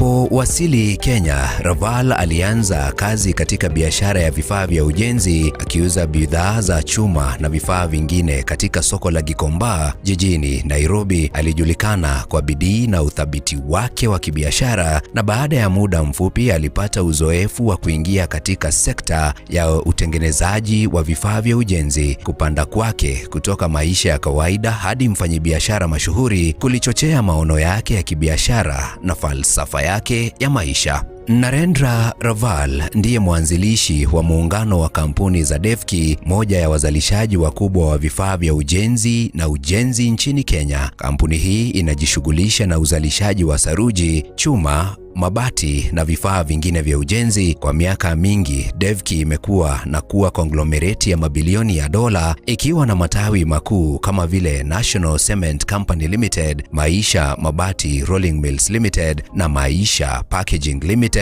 Safari ya Guru ya kibiashara inaakisi uthabiti wa maono makubwa. Ukuaji wa Devki umechochewa na msukumo wa Raval wa kutengeneza vifaa vya ujenzi vya gharama nafuu ili kukidhi mahitaji ya uchumi unaokuwa wa Kenya. Hii imelifanya Devki Group kuwa mchezaji mkubwa katika sekta ya ujenzi katika Afrika ya Mashariki na Afrika kwa jumla. Mbali na kuwa mfanyabiashara mashuhuri, Narendra Raval pia ni mfadhili na mzalendo wa kweli. Anaamini katika kutumia utajiri wake kwa manufaa ya jamii, hasa katika nyanja za elimu, afya na makazi kwa wasiojiweza. Juhudi zake zimewanufaisha maelfu ya watu nchini Kenya na nje ya mipaka yake. Raval amejenga na kufadhili shule mbalimbali nchini Kenya, akiamini kuwa elimu ni njia bora ya kuinua jamii kutoka kwenye umaskini. Amekuwa akitoa ufadhili wa masomo kwa wanafunzi wenye vipaji lakini wasiojiweza kifedha ili kuwawezesha kutimiza ndoto zao za kitaaluma. Narendra Raval amekuwa akisaidia miradi mingi ya afya, ikiwa ni pamoja na ujenzi wa hospitali na ufadhili wa kambi za matibabu katika maeneo ya mashambani. Wakati wa janga la COVID-19, Raval alitoa mamilioni ya pesa kusaidia vita dhidi ya virusi hivyo, ikiwa ni pamoja na kununua vifaa vya kupumulia na vifaa vya kujikinga kwa wahudumu wa afya. Akitambua mchango wa makazi nchini Kenya, Raval amekuwa akitoa vifaa vya ujenzi vya gharama nafuu kusaidia miradi ya makazi nafuu. Devki Group huajiri moja kwa moja zaidi ya Wakenya 14,000 na hivyo kuifanya kuwa moja ya waajiri wakubwa zaidi katika sekta ya kibinafsi nchini. Kufikia mwaka 2030, kampuni hii inapanga kupanua nguvu kazi yake hadi wafanyikazi 30,000, ikithibitisha kujitolea kwake kuwawezesha jamii na kupunguza ukosefu wa ajira. Kama mlipaji mkubwa zaidi wa kodi katika sekta ya ujenzi, Devki Group Group ina nafasi muhimu katika kufadhili huduma za umma, miradi ya miundombinu na mpango wa serikali wa nyumba za gharama nafuu. Uwazi wa kampuni ya Devki na ufuataji wake wa kanuni za ulipaji wa kodi ni ishara ya kujitolea kwake kwa maadili mema ya kibiashara. Viwanda vya Devki Group vimewekwa kimkakati katika kaunti nyingi, vikichangia uchumi wa ndani na kukuza maendeleo yenye usawa. Uwepo huu mpana wa kampuni unahakikisha upatikanaji wa fursa za ajira, maendeleo ya miundombinu, ukuaji wa jamii kote nchini na kuongeza imani ya serikali ya sasa.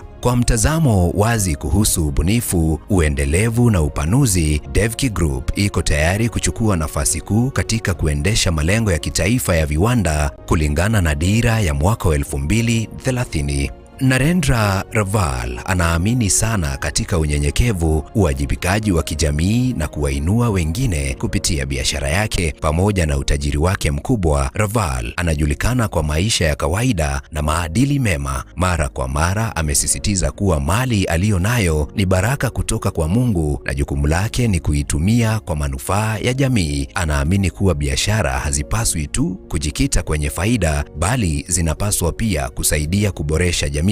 Mfano wa jitihada zake ni miradi endelevu kama vile ujenzi wa shule, hospitali na nyumba za bei nafuu. Biashara zake si tu kutengeneza faida, bali pia ni njia ya kuwawezesha watu kuboresha maisha yao. Anapenda kusaidia jamii na kuwapa fursa za elimu, ajira na makazi bora. Raval anasisitiza juu ya ukuaji endelevu wa biashara na jamii kwa faida ya vizazi vijavyo. Akiwa na asili ya kuhani, maadili ya Raval yanaakisi imani yake ya kidini. Anaamini katika mafundisho ya karma na dharma, akiona utajiri wake kama jukumu la kusaidia wengine. Kutokana na mchango wake mkubwa katika biashara na jamii, Narendra Raval amepewa tuzo nyingi za heshima, zikiwemo Chief of the Order of the Burning Spear, tuzo ya heshima kutoka kwa serikali ya Kenya kwa mchango wake mkubwa wa kiuchumi, Africa CEO of the Year kwa uongozi wake wa kipekee katika biashara na maendeleo ya viwanda barani Afrika. Forbes Africa's Richest ametajwa katika orodha ya watu matajiri zaidi barani Afrika kutokana na utajiri wake na mchango wake kwa bara hili. Narendra Raval Guru ni mtu wa kipekee ambaye maisha yake ni mfano halisi wa nguvu ya bidii, unyenyekevu na kujitoa kwa jamii. Kutoka kuhani wa Kihindu hadi kuwa mfanyabiashara bilionea, safari yake inaonyesha dhamira yake ya kusaidia jamii kwa kutumia utajiri wake kuboresha maisha ya wengine. Mchango wake kwa Kenya na Afrika Mashariki pamoja na Afrika kwa jumla, si tu kupitia biashara zake, bali pia kupitia juhudi zake za hisani zinazogusa maelfu ya watu. Huo ni wasifu wa Daktari Narendra Raval Guru. Jina langu ni James Wainaina.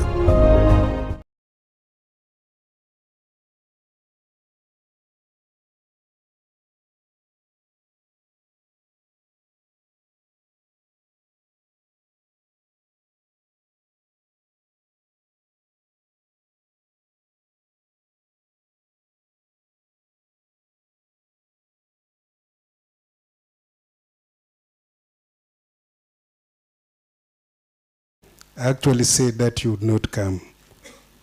And this morning when you decided to come, there was a problem with the cloud. And it's just amazing. Can we put our hands together just to appreciate our friend Raval?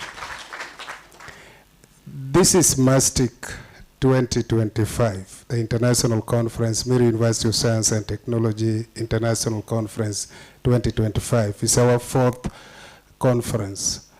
So this university is a science and technology university. We do a lot of innovations, but very importantly, a crying call nowadays in universities world over is university-industry linkages.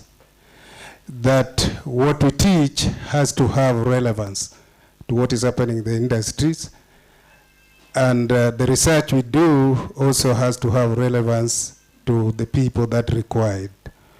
And so the organizers of this conference thought that they needed somebody from the industry. And you guys, we could not find a better person. Don't you see what he's actually doing in the industry?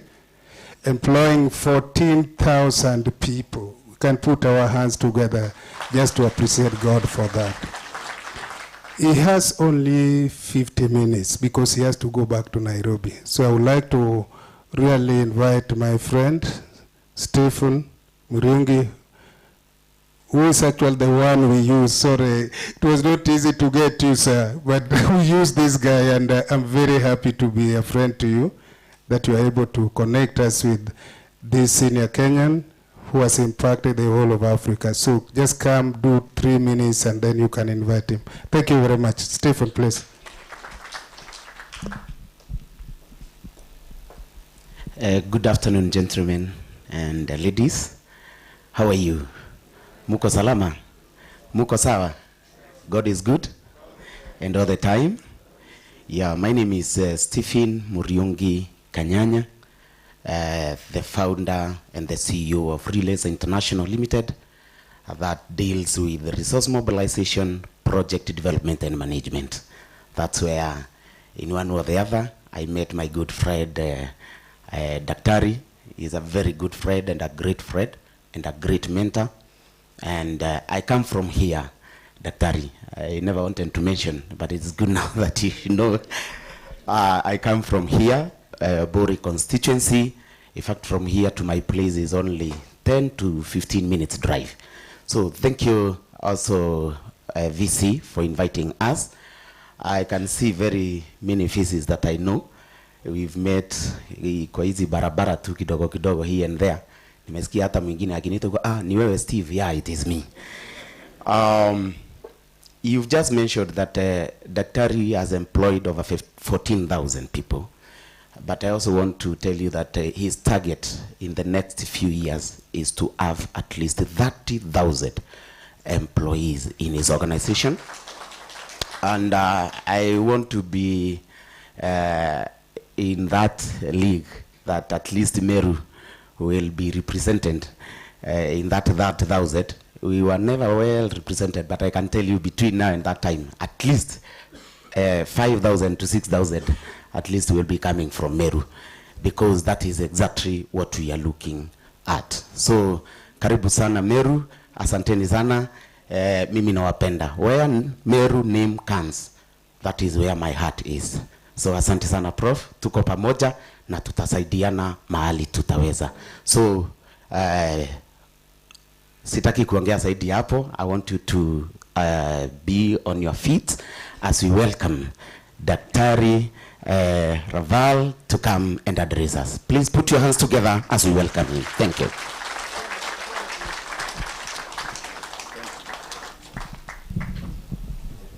Asante sana, naweza keti. Bana Vice Chancellor, professors of this university,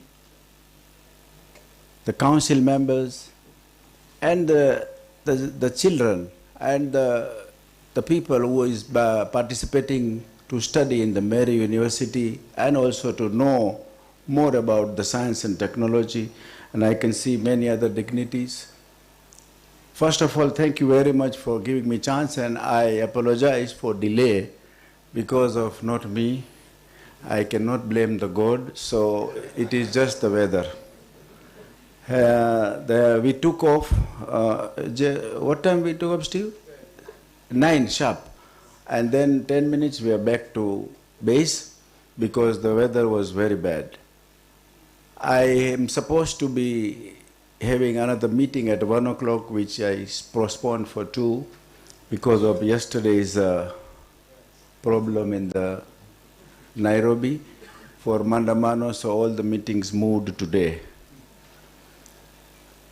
But I was told that we are doing this conference for science, research and development and technology. I'm Chancellor in Egerton University, and I will not be able to give the lecture because we all have the lecture by many people. The child gets lecture from the parents, student gets the lecture from the professors, husband gets from the wife. Only mother doesn't give lecture to the son. But I will be talking to you. You may be more educated, many of you, than myself. And lecture can be given only to the people who is less knowledgeable or less educated. I am not that educated than you guys. Let me be very honest. Science, what I have experienced, that is what I will tell. I don't know how to make the bulb. I don't know how to make the aircraft. And that is what we call some of the things called science. Science I found in my heart when I had nothing. The Kenya has problem only poverty and no job. I feel so sad when I give the degrees in Egerton. 15,000 students we graduate every year. And inside I feel that where they will go for the job. I hope you guys are with me. So I have come out with one science, and you can put it into the technology and put it into practice. If you don't have anything, that means not that you are a failure in life. That is first science, which I have experienced. If somebody have read my book, if they haven't, I will send some to the university for the student to read. That when I was in India, I was seeing this helicopter. I was not having a slipper to wear. I was studying. Maybe I was 10 years old or so. And I saw a helicopter coming and landing. And in India is thousands of millions of people because of the political rallies. I dreamed at that time that I want to touch that helicopter, but it was very impossible because of the security. But I dreamed at that time that one day I will make sure, although I didn't have the slipper to wear, but one day I will make sure that I buy the helicopter. I didn't have bicycle. But all the time I tell everybody that to dream is free. Mali sisi na umia ni kutumia pesa. Hapa hakuna pesa. Hata you can dream that I will be the president of tomorrow of the country. I will be president of United States of America. I will be, after the Trump, I will be coming. Nothing wrong. Nobody will come and arrest you. Because it is very good enjoyment. I used to dream that when I was 11 years old. I didn't buy the helicopter, but I also became the pilot. And I am a pilot today. And some of my friends still don't believe, but last 20 years I fly, and I enjoy. And I tell myself that we can do it. See, we are waiting for the opportunity to come to our place and our doorstep. Job will come, nobody will come, no business opportunity will come, no job will come to us. We have to go to the river to drink. And if we are waiting, I have put about 20 projects in Kenya and overseas maybe another 10. In last 30 years, it was difficult. Some of the projects are 4 years life, but we started and we kept on thinking. See, I have one saying that if you want to jump in the swimming pool and it is very cold water, by you waiting, it is not going to get warmer. You got to jump in, isn't it? You jump in and then you will feel warm. Then you are okay. So I jumped. And I want everybody to take this opportunity. If you don't have the opportunity, it is not possible because God is so kind. Everybody is different. Everybody has got a different talent. Everybody has a different kind of innovative things. This is the first science I have learned, that I started dreaming in daylight, in broad eye opens.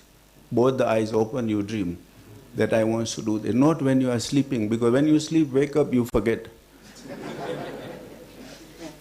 Number two, I always say that for that, first thing is we have to become humble. You don't have to be a politician. You don't have to be an influence. You don't have to be a rich person. One day I used to take donations for my school fees. One day I used to, instead of 9 books of the study, I had 2 or 3 and rest I borrow, and then we used to study. Today we give education and food to 18,000 Kenyan children. It is why, because minajua ochungu. If you know the pain, you will not have to be explained what pain a person goes through when he is hungry. We donate 50% of our profit to charity. I learned because I was getting charity. Sindio? So, I'm sorry, you called me for science and technology, but this is the innovative science. When you don't give credit to others, you will never get it. When you don't give respect to others, you will never get it. One day, in one classroom, number 9 slapped number 8. Padak. Number 8 asked, why you are slapping me? He says, I am elder than you, 9 says, and I have all the right to slap you. Then, in 2 minutes, everybody was slapping everybody. Number 8 slapped 7, 7 to 6, 6 to 5, 5 to... It came to number 1. Number 1 says, now whom do I? But he told to Mr. 0 that I will not slap you. I don't want to continue like this. They have slapped me, you are okay. So the 0 felt very good. And he just came and sat next to 1. So it became 10. He slept 9. So meaning of this, what I want to say is simple. If you make others bigger, greater, you will be bigger. 1 was 1, 0 was 0. But both together become 10. Let's work together. I am not against the Mandamano, which happened yesterday. I am not against the processions or whatever we do, our children. But the reason behind is 2. One is our unemployment, hunger in the stomach, and misused by politicians. We have no children production. We have not produced our children to die. I like my child, you like your child. And it is the biggest pain a parents have to lose their children while they are alive. There is no bigger pain I have seen. Even if your son or child or daughter is hungry, scientific effect, it is science, so I should use that word, that you feel pain, isn't it? We feel pain. And we make others, also we call them our children. So these all are our children. If we don't change their perception of the life, it will be very difficult for us to change ourselves. One day in a bus I was sitting and in front 2 ladies were talking. One said, how many children do you have? So the first lady says, I have 40. The other one says, how many you have? She says, I have 45. I said, what is this? 40 children? And 45? By the time station came, I came to realize that both his teacher talking about the class. So, not that they have produced. We are in the cement factory. So I want to say one simple example I want to give to the business people who want to do something in life. I will not be able to tell you or talk about how you will be able to make a spaceship, but definitely I will be able to tell you how you can make your sustainable business. I was sitting with the Vice Chancellor about 3 weeks ago in Ruiru office. You have a lot of land here where you grow the grass for the cows. It goes to cows. And they sell it that chukwahapa. That is not science. Science is you develop the grass, you cut it with the machine and bale it and sell per bale. That is the simple science. Sindio? Because you have accountability, you have the money for your product, and I did promise that you have the tractor, I will give you the baling machine, ile kukata, and do to make it sustainable, because we are also struggling in Egerton for income generation. If we, university, don't generate our own income, we will be always in begging line. We have to be self-sustained. If the many university in Europe, if they have billions of dollars in credit, we are in billions of shilling debit. It is totally opposite. Why we are over 60 years independent, Kenya, where we are. Even diaper we are importing, tissue paper, even the matchbox. Isn't it shameful? We are only got the independent because of the power and political independence, nothing more. Life is the same what I see. It is not that today's government, even the yesterday and that before, what we have seen. And the Kenya is the most powerful country and the people. Let us use some science to our children and to ourselves. How we will be able to change ourselves before we are used, or we will be used by any politicians to do and risk our life. And steal the people's things, of poor people's kiosk, so many was destroyed and stolen. We are not in 60 years before it was not happening. It is happening today. There is something wrong somewhere. One more thing I tell you, to become a businessman, you don't have to be politically connected. To become a successful businessman or woman, you don't have to supply to government to do business. It will be always put you in problem. Because they will say, oh, sasa ongeza pa bei, lete hiyo pesa, weka hiyo mina patia we kumi, you know, this all nonsense will come. Sindio? When you want payment also, you stand in line and say, okay, later you pay. So you will not reach anywhere. You will be sitting in their office only. You know, as a Devki group, we have a policy last 45 years. We do not supply a single penny things in the government, directly or indirectly. No cement, no steel. Never supply. Never fill a tender. And we are the biggest. It's not me. But I want to prove it is a private sector.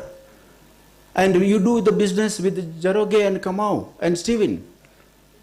Not with the government of Kenya, you feel and then you nafanya fitinapa. Sindio, we will become corrupt people. And when you have earned with hockey, you will sleep well, you will develop well. You will have even she wants to listen. See, there is so much. I think I'm talking very good. And I'm Steve, sorry, you made this video, you put my very good photo. I will really appreciate you will give me one. I want to give it to my wife, so she always think that, you know, it is only you written 62, it should be opposite.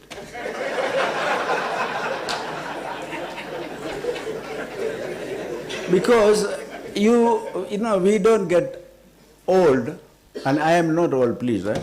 So we should not get old mentally. Physically, it is not in your hand because you do exercise, you do A, B, C, D. But mentally, we have to be young because you have more responsibility. Today, you don't have to be a graduate or you don't have to go to the university to become a clever person. Google Guru. Guru means teacher, professor. You write and he will give you answer. Mara moja, how to make spaceship. He will give, everything will come. Every question what you get, you will get it in Google. Why we go to school? Why we go to university? If somebody asks, people will say we close it, isn't it? No. Why we go to church? Why we go to mosque or mosque? I'm also priest, so I hope you don't get bored. Are you okay? Yes. We go to temple or church is not to see the Jesus. I have never seen Jesus moving. Have you seen? He doesn't move. But we go there for environment. Somebody is praying, somebody is doing something. So why we go to gym that we can do at home? But we go. I have gym at home. I kept it to show it to the people. I have gym. I never went it. Wageni nakuja, nachukua hii treadmill but he says why it is new. He said I have preserved it. But I do go to gym once in a while. I play golf. Why? It is an environment. And university is an environment. It is a temple where you learn from the others, which Google may not be able to teach you on the feeling of the people, on the pain of the people. When I was in India, exactly 11 years old, I was sitting on a stone bench and seeing in front of me 1 yard, they were selling makaa kila siku. Gunia 100 nakuja, toa, nauza kilo 5, kilo 2, kilo, John inakuisha. But I noticed he's buying at 40 rupees a bag, and I asked his son was my friend, was in the same class, so he used to sit when his father goes for lunch. So he says, yeah, we are selling at 40 rupees a bag in total, if you do it. Sasa biashara iko wapi? Any idea? 40 rupees you are buying 100 bags and they are selling at 40, but he is retailing 2 kilo, 5 kilo, and by journey 4 o'clock everything is over. Kumbe mimi natafuta wiki mzima ajui iko nini, lakini lazima natafuta sababu I had that intention that what is he doing, and he's very busy. Then at 5 o'clock his father naita rickshaw, rickshaw ile tuk-tuk. Hii gunia 100 empty naweka kwa hiyo naenda uza 5 shilling 1. Nauza you 100 bags, empty bags. That is profit. Can you see? Naelewa? So all businesses has got the profit. I use my science and technology only to think in the business. How to make money. That is the first science. Money has got 3 usages. The first use is spending. Somebody did ask me, Steve, there is some ladies, but please forgive me. Somebody asked me, what is the meaning of complete and finish? So I said, if you marry a good wife and she is looking after you, you are complete. I hope this is not going on the...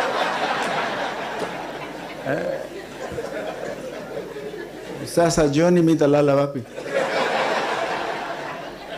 You guys are fixing me, mana. These ladies is really taboo. But anyway, if you are marrying a good wife, you are complete, who is looking after you. If you marry a wife who is spending too much, more than what you earn, you are finished. So that is complete and finished. But if you are marrying a wife and who is spending much more than what you are spending and also borrowing and quarreling with you, you are completely finished. So this is the meaning what I said. But what I'm saying is that you must have a good partner, must have a good wife and good husband before you marry. It is not only for producing the children, but it should be the same tire, same wheel. If you have a wheel, what you call a Toyota, both the side is same size, isn't it? Moja kama naweka ya tinga, kweli naweza enda. It is. So put both the tires same. Your wavelengths should match, and that is the key to success. For me, the science, they've given me a big list. I don't want to read it, but it is innovative, innovation in the sustainable agriculture. Very good. Sustainable agriculture is important, but first we sustain ourselves. I want you guys to sustain in your life. Don't sit at home. If you are failure, let me tell you, there will be 1,000 people will be there criticizing. Intelligent people does not talk because they have to listen to these stupids who has got only one job, to find the fault in you. They have no any other job. They are themselves is a failure. So make sure we do something in our life. Don't sit at home. If you are sitting at home, still your mind should be thinking, what do I do tomorrow, not after 6 months. Because time is the essence. If you think that my time is my money, you will be always successful. Because money you can earn, time we will never be able to earn. Our time is going, let us be a little bit innovative. Even if you have a little land, here is taking sustainable agriculture. Sustainable agriculture will come only when we do if you are in these, I should be talking in Egerton because we are agriculture university. You are here science and technology. I use a lot of AI now. Although it is very dangerous for Kenya. I'll be very straight. I put AI for my accounting systems, which is about all 19 factories. We had to release, we are supposed to release 25 people because AI is giving us that ready. Do I do that AI or I shouldn't? I get that and I tell them to do also, so we compare. Is AI is right or this thing is right? Also AI is of course right, but what I'm trying to say is, it is good and it is also bad. AI will tell you, you ask AI what this fellow is thinking about me, he will tell you a lot of bogus things. That lady is talking very nice, I keep on asking, when my wife is not there,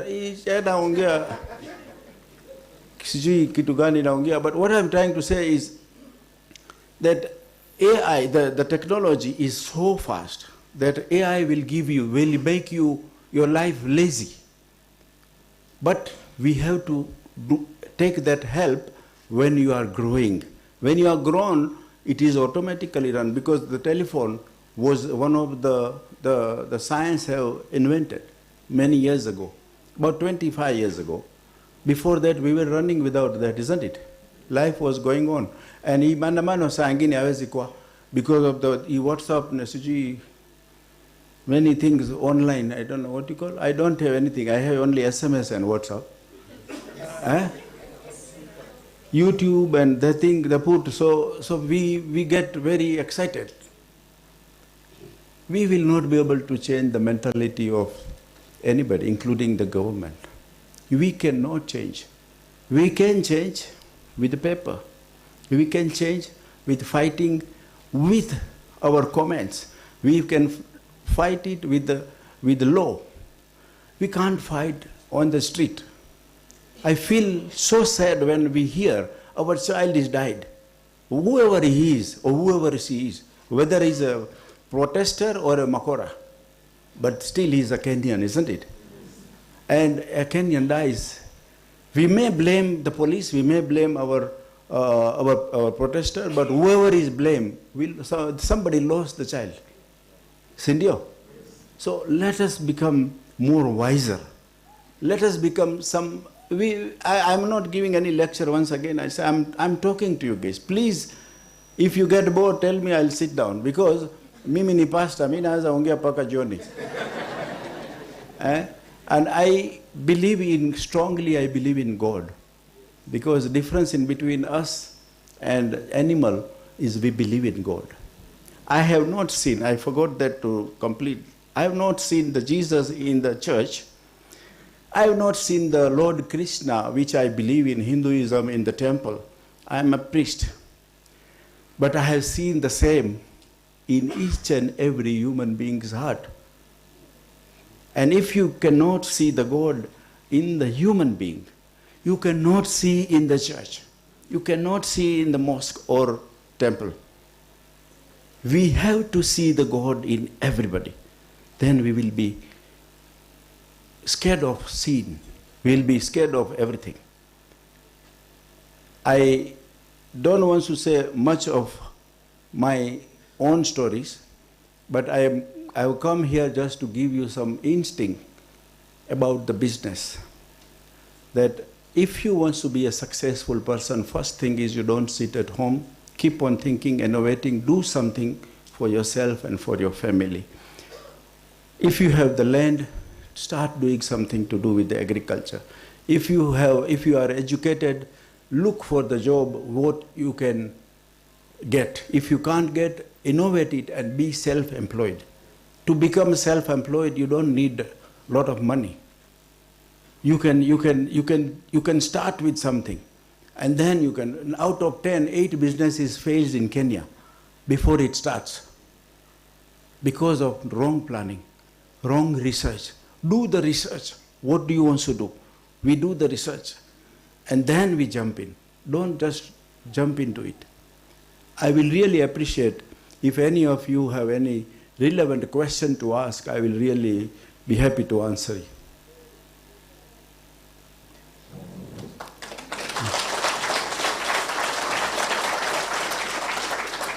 Otherwise, thank you very much once again, everybody. And in case of anything, I wish that we will be able to employ 30,000 Kenyans by 2030. It is the dream of my company. Today we have 14,000. It is next year should be about 17.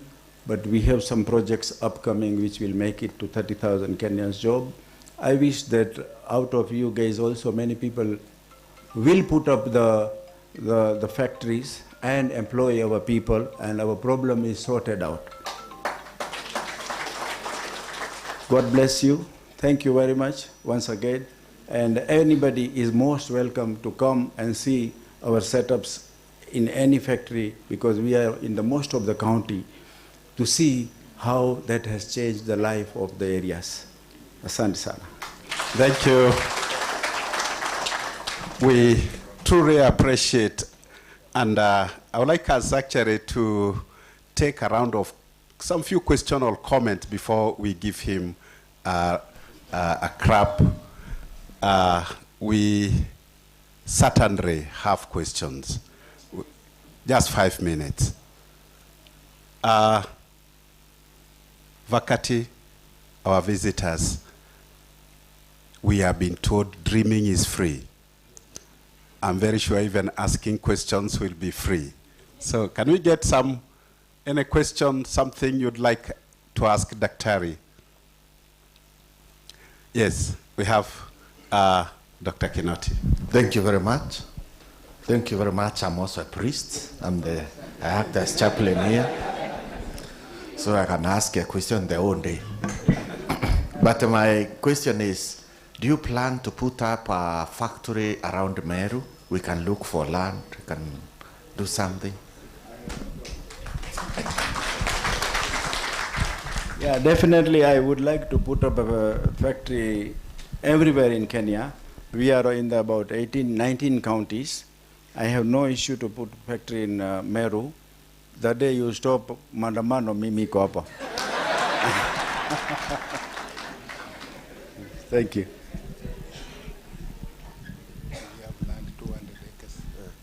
Okay, thank you, David. Now, my question is, one, I want to say for Meru, to start with, is not a question, but we have here, as we talk now, we have chunk of land, huge, which I believe we shall come and discuss how you can help us to innovate on it and get something out of it as a Meru University. Okay, that's one. Now my question is, you have given us a journey which has put you up to where you are now. But I wonder, many of us Kenyans are starting projects. Within 5 years, they are dead. What can you give us an hint? What has made you a success story? Thank you. Thank you, Professor. It is a very good question. Although I did highlighted much, but if I talk again, it is my book, which I have written. It is called Long Walk to Success, which was the bestseller in the world in 1998. We fail is because of lack of concentration. Once I have started selling the avocado, I have grown, for example, 4 years. I have become successful. I established the farms, I established the purchaser, and I established the export or local sell. Because by the 4th year you are quite reasonably rich. You have 4 girlfriends. You have to visit 2 bars every day. You have many free friends who has got nothing else but to praise you and make you that you are the great, you are the best. I'm sorry to say, it is our own karma makes us fail. The clever people, what I have seen, I have factories all over East Africa, is in Kenya. One child was working with me 50 years ago in Ukambani. His age was also 13, 14, 2-3 years more than me. He's still working with me. His children is working with me. His grandchildren is now working. Why? That fellow was a loader. He was a loader. He was my good friend because we were both in the same level when we started. I used to tell him every day how to live, what to do, what not to do. And he stayed sober. His salary at that time was 3,000, now is 300,000. So what I'm trying to say is we lack of concentration and changing the mindset that now I'm successful, nobody can stop me. No, you can come down even if you are the biggest person. Thank you very much.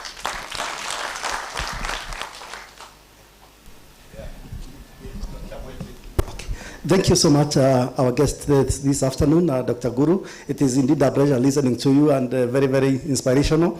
I'm indeed great actually to listen to you in this forum. But I also want to applaud you also for the effort to, ensure that Kenya is, not a net importer of clinker.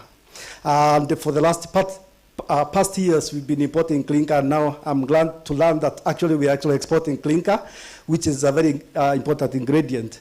My question or kind of comment would be that as a university, we have also been doing a lot of research on cement, and also trying to lower to lower the carbon emissions that result from clinker production and so forth, and even optimizing the quality of clinker and so forth.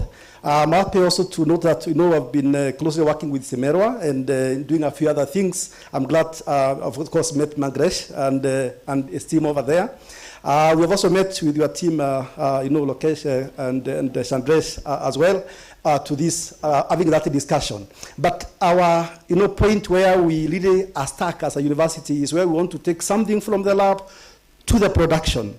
And for that in Kenya, we would like to do some piloting. Kind of a piloting where we have some production of 8 tons of cement to see how this would work if it is taken to full scale.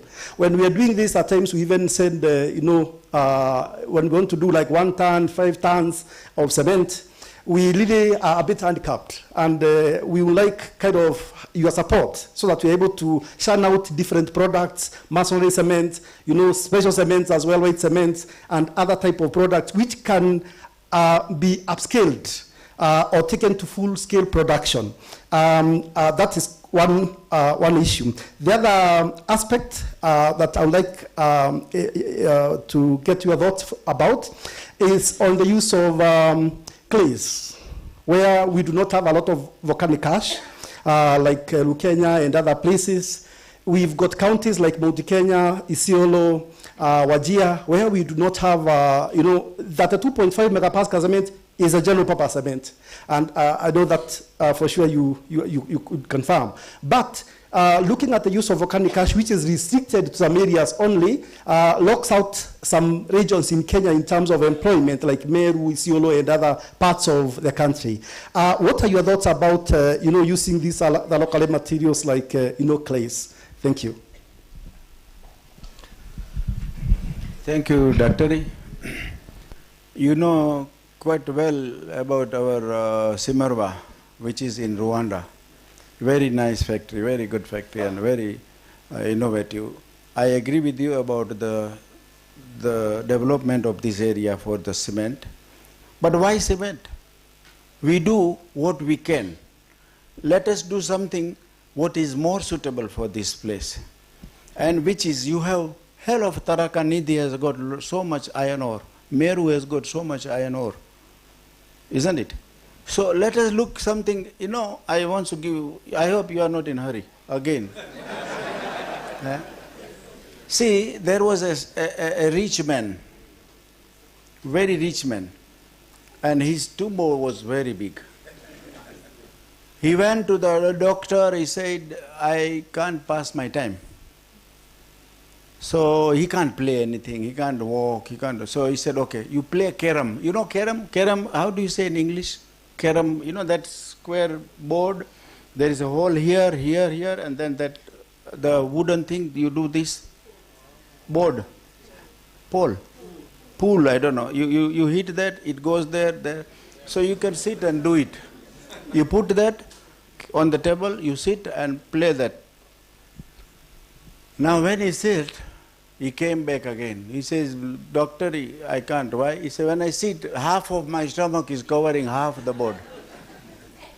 And till I try to play half that, what you call that, wooden, that thing, it goes below my stomach, which I can't see.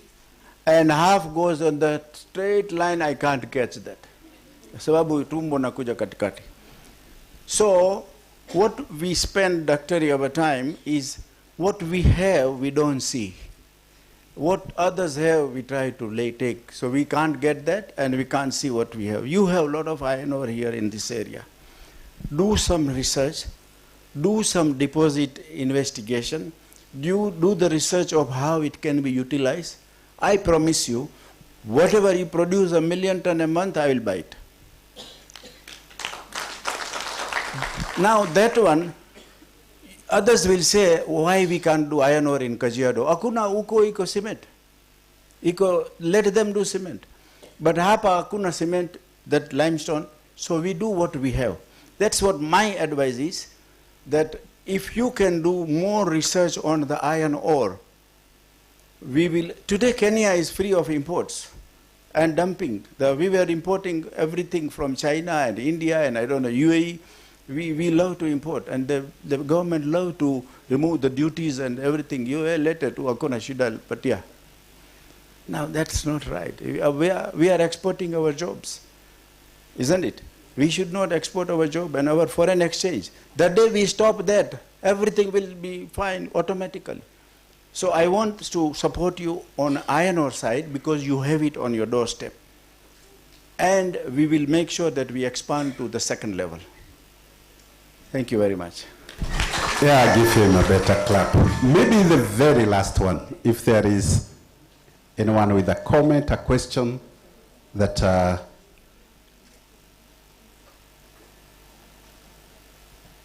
yeah, that will be the last one.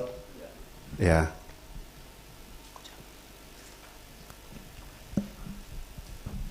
Thank you very much. My name is Dennis Kevenji. I'll ask a question on behalf of the youth that were in Mandamano yesterday. Let's say I was in Mandamano yesterday, and I want to get self-employed through manufacturing. And I come from a poor background. How do I navigate the registration and regulatory processes, considering that I have 0 coins in my pocket to get employed through manufacturing? Thank you.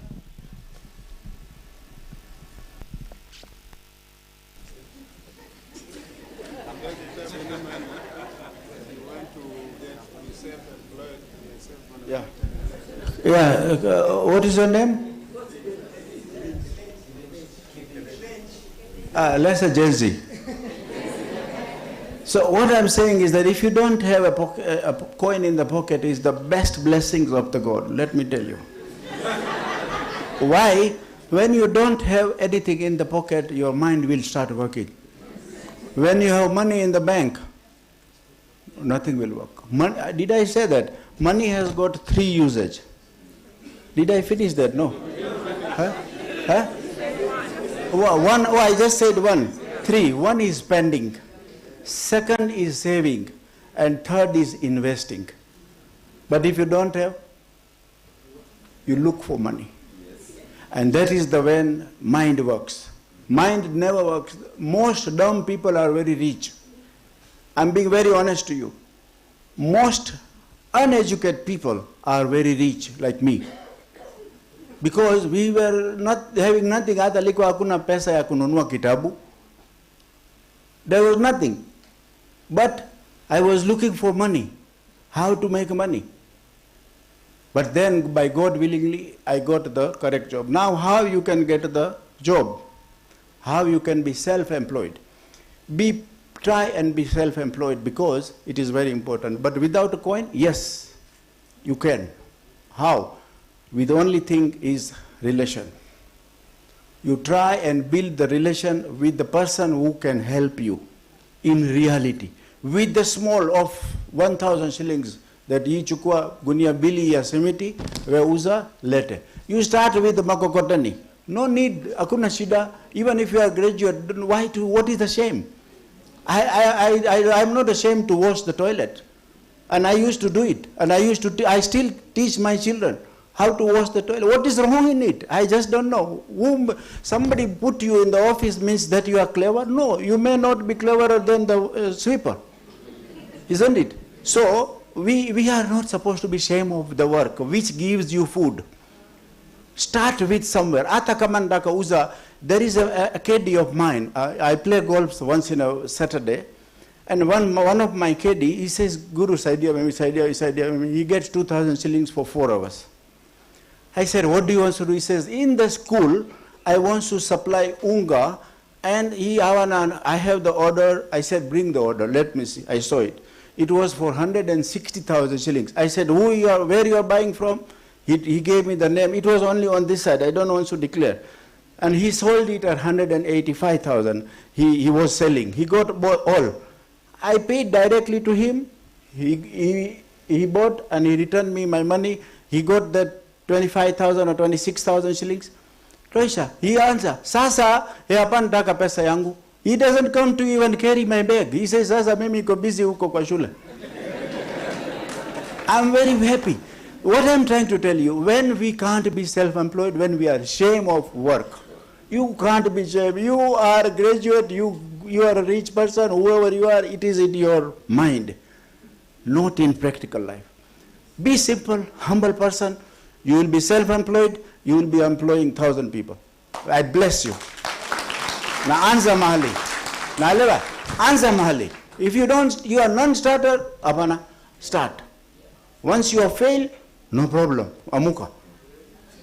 You fail. I failed 3 times in mathematics. And I am the biggest mathematic today. And I have 25 CPA. Final and the chartered accountant. God changes yours. Not us. But we have to try. We have to. Kama hapana jaribu hakuna kitu takuja. Start. And be humble. That's it. Thank you very much. Wow, wow, wow. Very, very insightful. I don't know what to say, but that is actually the kind of speeches that really changes life. And because of that, and the interest of time, we really want to thank you, Daktari. Through the DVC and the VC, I think we have to invite him when we have students. They need to hear that, so that even as they go through the various studies, they know what it really means. And thank you. And because he has given us, you want to say? Okay, just a minute before we, yeah, no problem.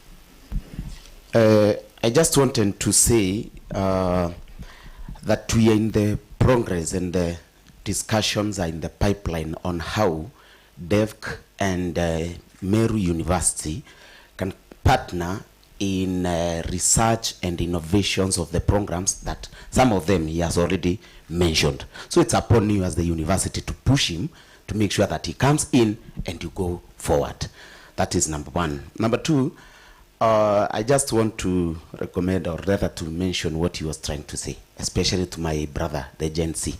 Like us, realize we sell ideas. We come up with an idea in our minds. We push to make sure that we meet someone like DEVC who has money to buy the idea and implement the idea. So you don't need to just sit. If you have an idea that you think everyone doesn't have, look for someone like Prof. He'll take you to someone who has money and the idea will be bought and you'll be part and parcel of the idea to grow. Thank you. So we are really challenged as an institution, and we are actually going to take that, Prof. We have very many ideas that we can work with our guest speaker. So tutamshukuru na makofi, na hii makofi mnajua ni ile makofi. Kuna makofi Kenyans wanajua ilikuwa inaitwa ya KANU, mnajua? Lakini tutapiga alafu pia tunapiga mara 3 chini. Kwa hivyo nikisema moja sasa hapa nita 3 alafu 3 chini. Aya. Wewe tayari? 1. Asante. Aha. Ingine tunashukuru kwa vile umetuongeresha. Thank you. Mungu akubariki. Thank you very much. We are really grateful. So at this particular time, I want to invite the management, the governors, so that we can gift Delphi and also our guests. Please come forward, the VC, the DVCs, the chair of council, the chair of the academic, to gift, to your team. This is a way of saying thank you. Maybe the chair of council would like to say something. I think I'll read this one for you. With our greatest appreciation, we are proud to honor Dr. Nareda Rafal as our special keynote speaker. The Mustic family highly appreciates your time and valuable knowledge during the 4th Mustic International Conference, the 4th Mustic International Conference of 2025. Thank you. That's what it is. So we also have a small bag, and I say this one you open when you land in Nairobi. Iko kitu ya kukunua la.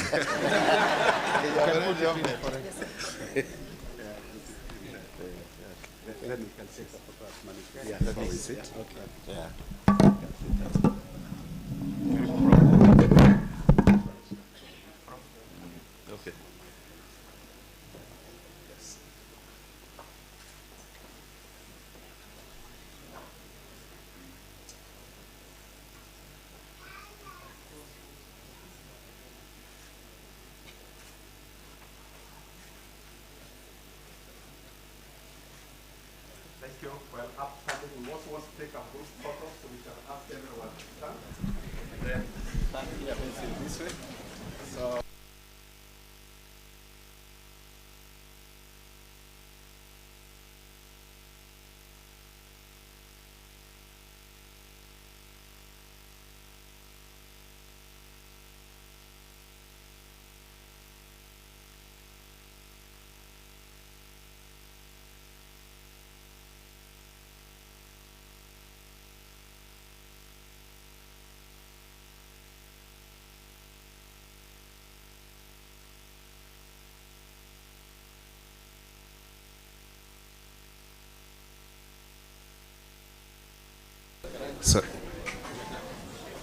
So before we leave, just very briefly to give some direction, that immediately after this, we are going to have our guest.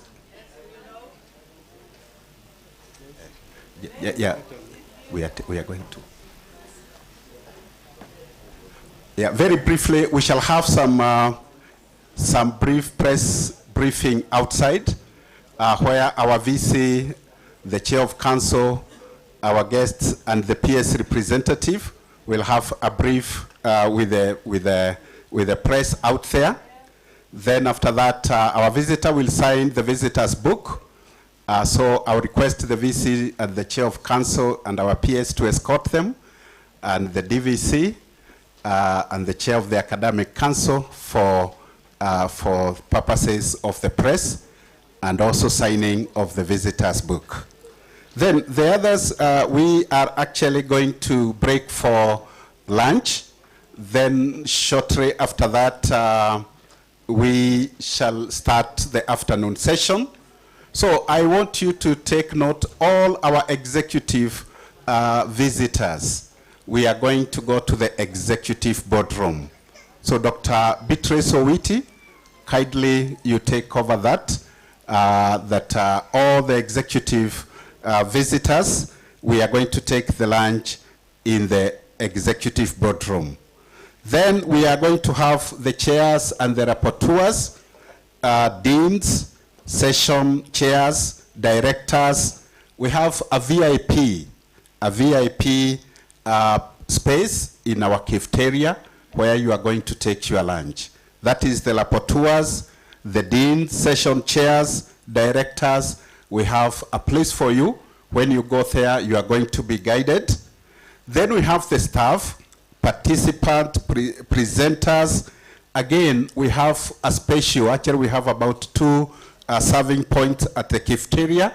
You will be served there. Once you reach there, you are going to be directed. So for all of us, after Father Keynote has read us in a crossing prayer, we are just going to walk. We head to the cafeteria, and you are going to be guided. Then we take the lunch within the shortest time possible. We are actually saying 30 minutes.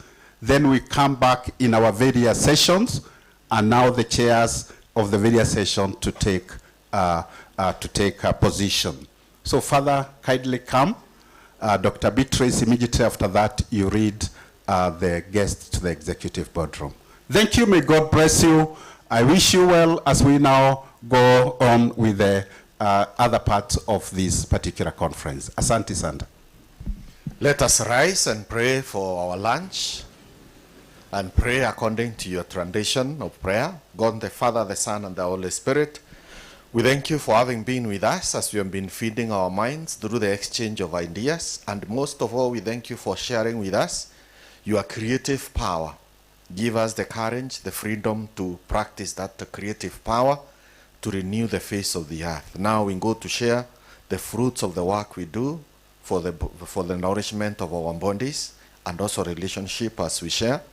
Bless that which we eat and drink, that which we talk over the table, that we may be nourished in body and the relationship, and keep us always in your name to make your creation better, to multiply it and make it more glorious through Christ our Lord. The Lord bless you, the Father, the Son, and the Holy Spirit. Amen. Thank you. Thank you, thank you. We also want to appreciate Cooperative Bank. I meant to understand they came. We had already appreciated them earlier.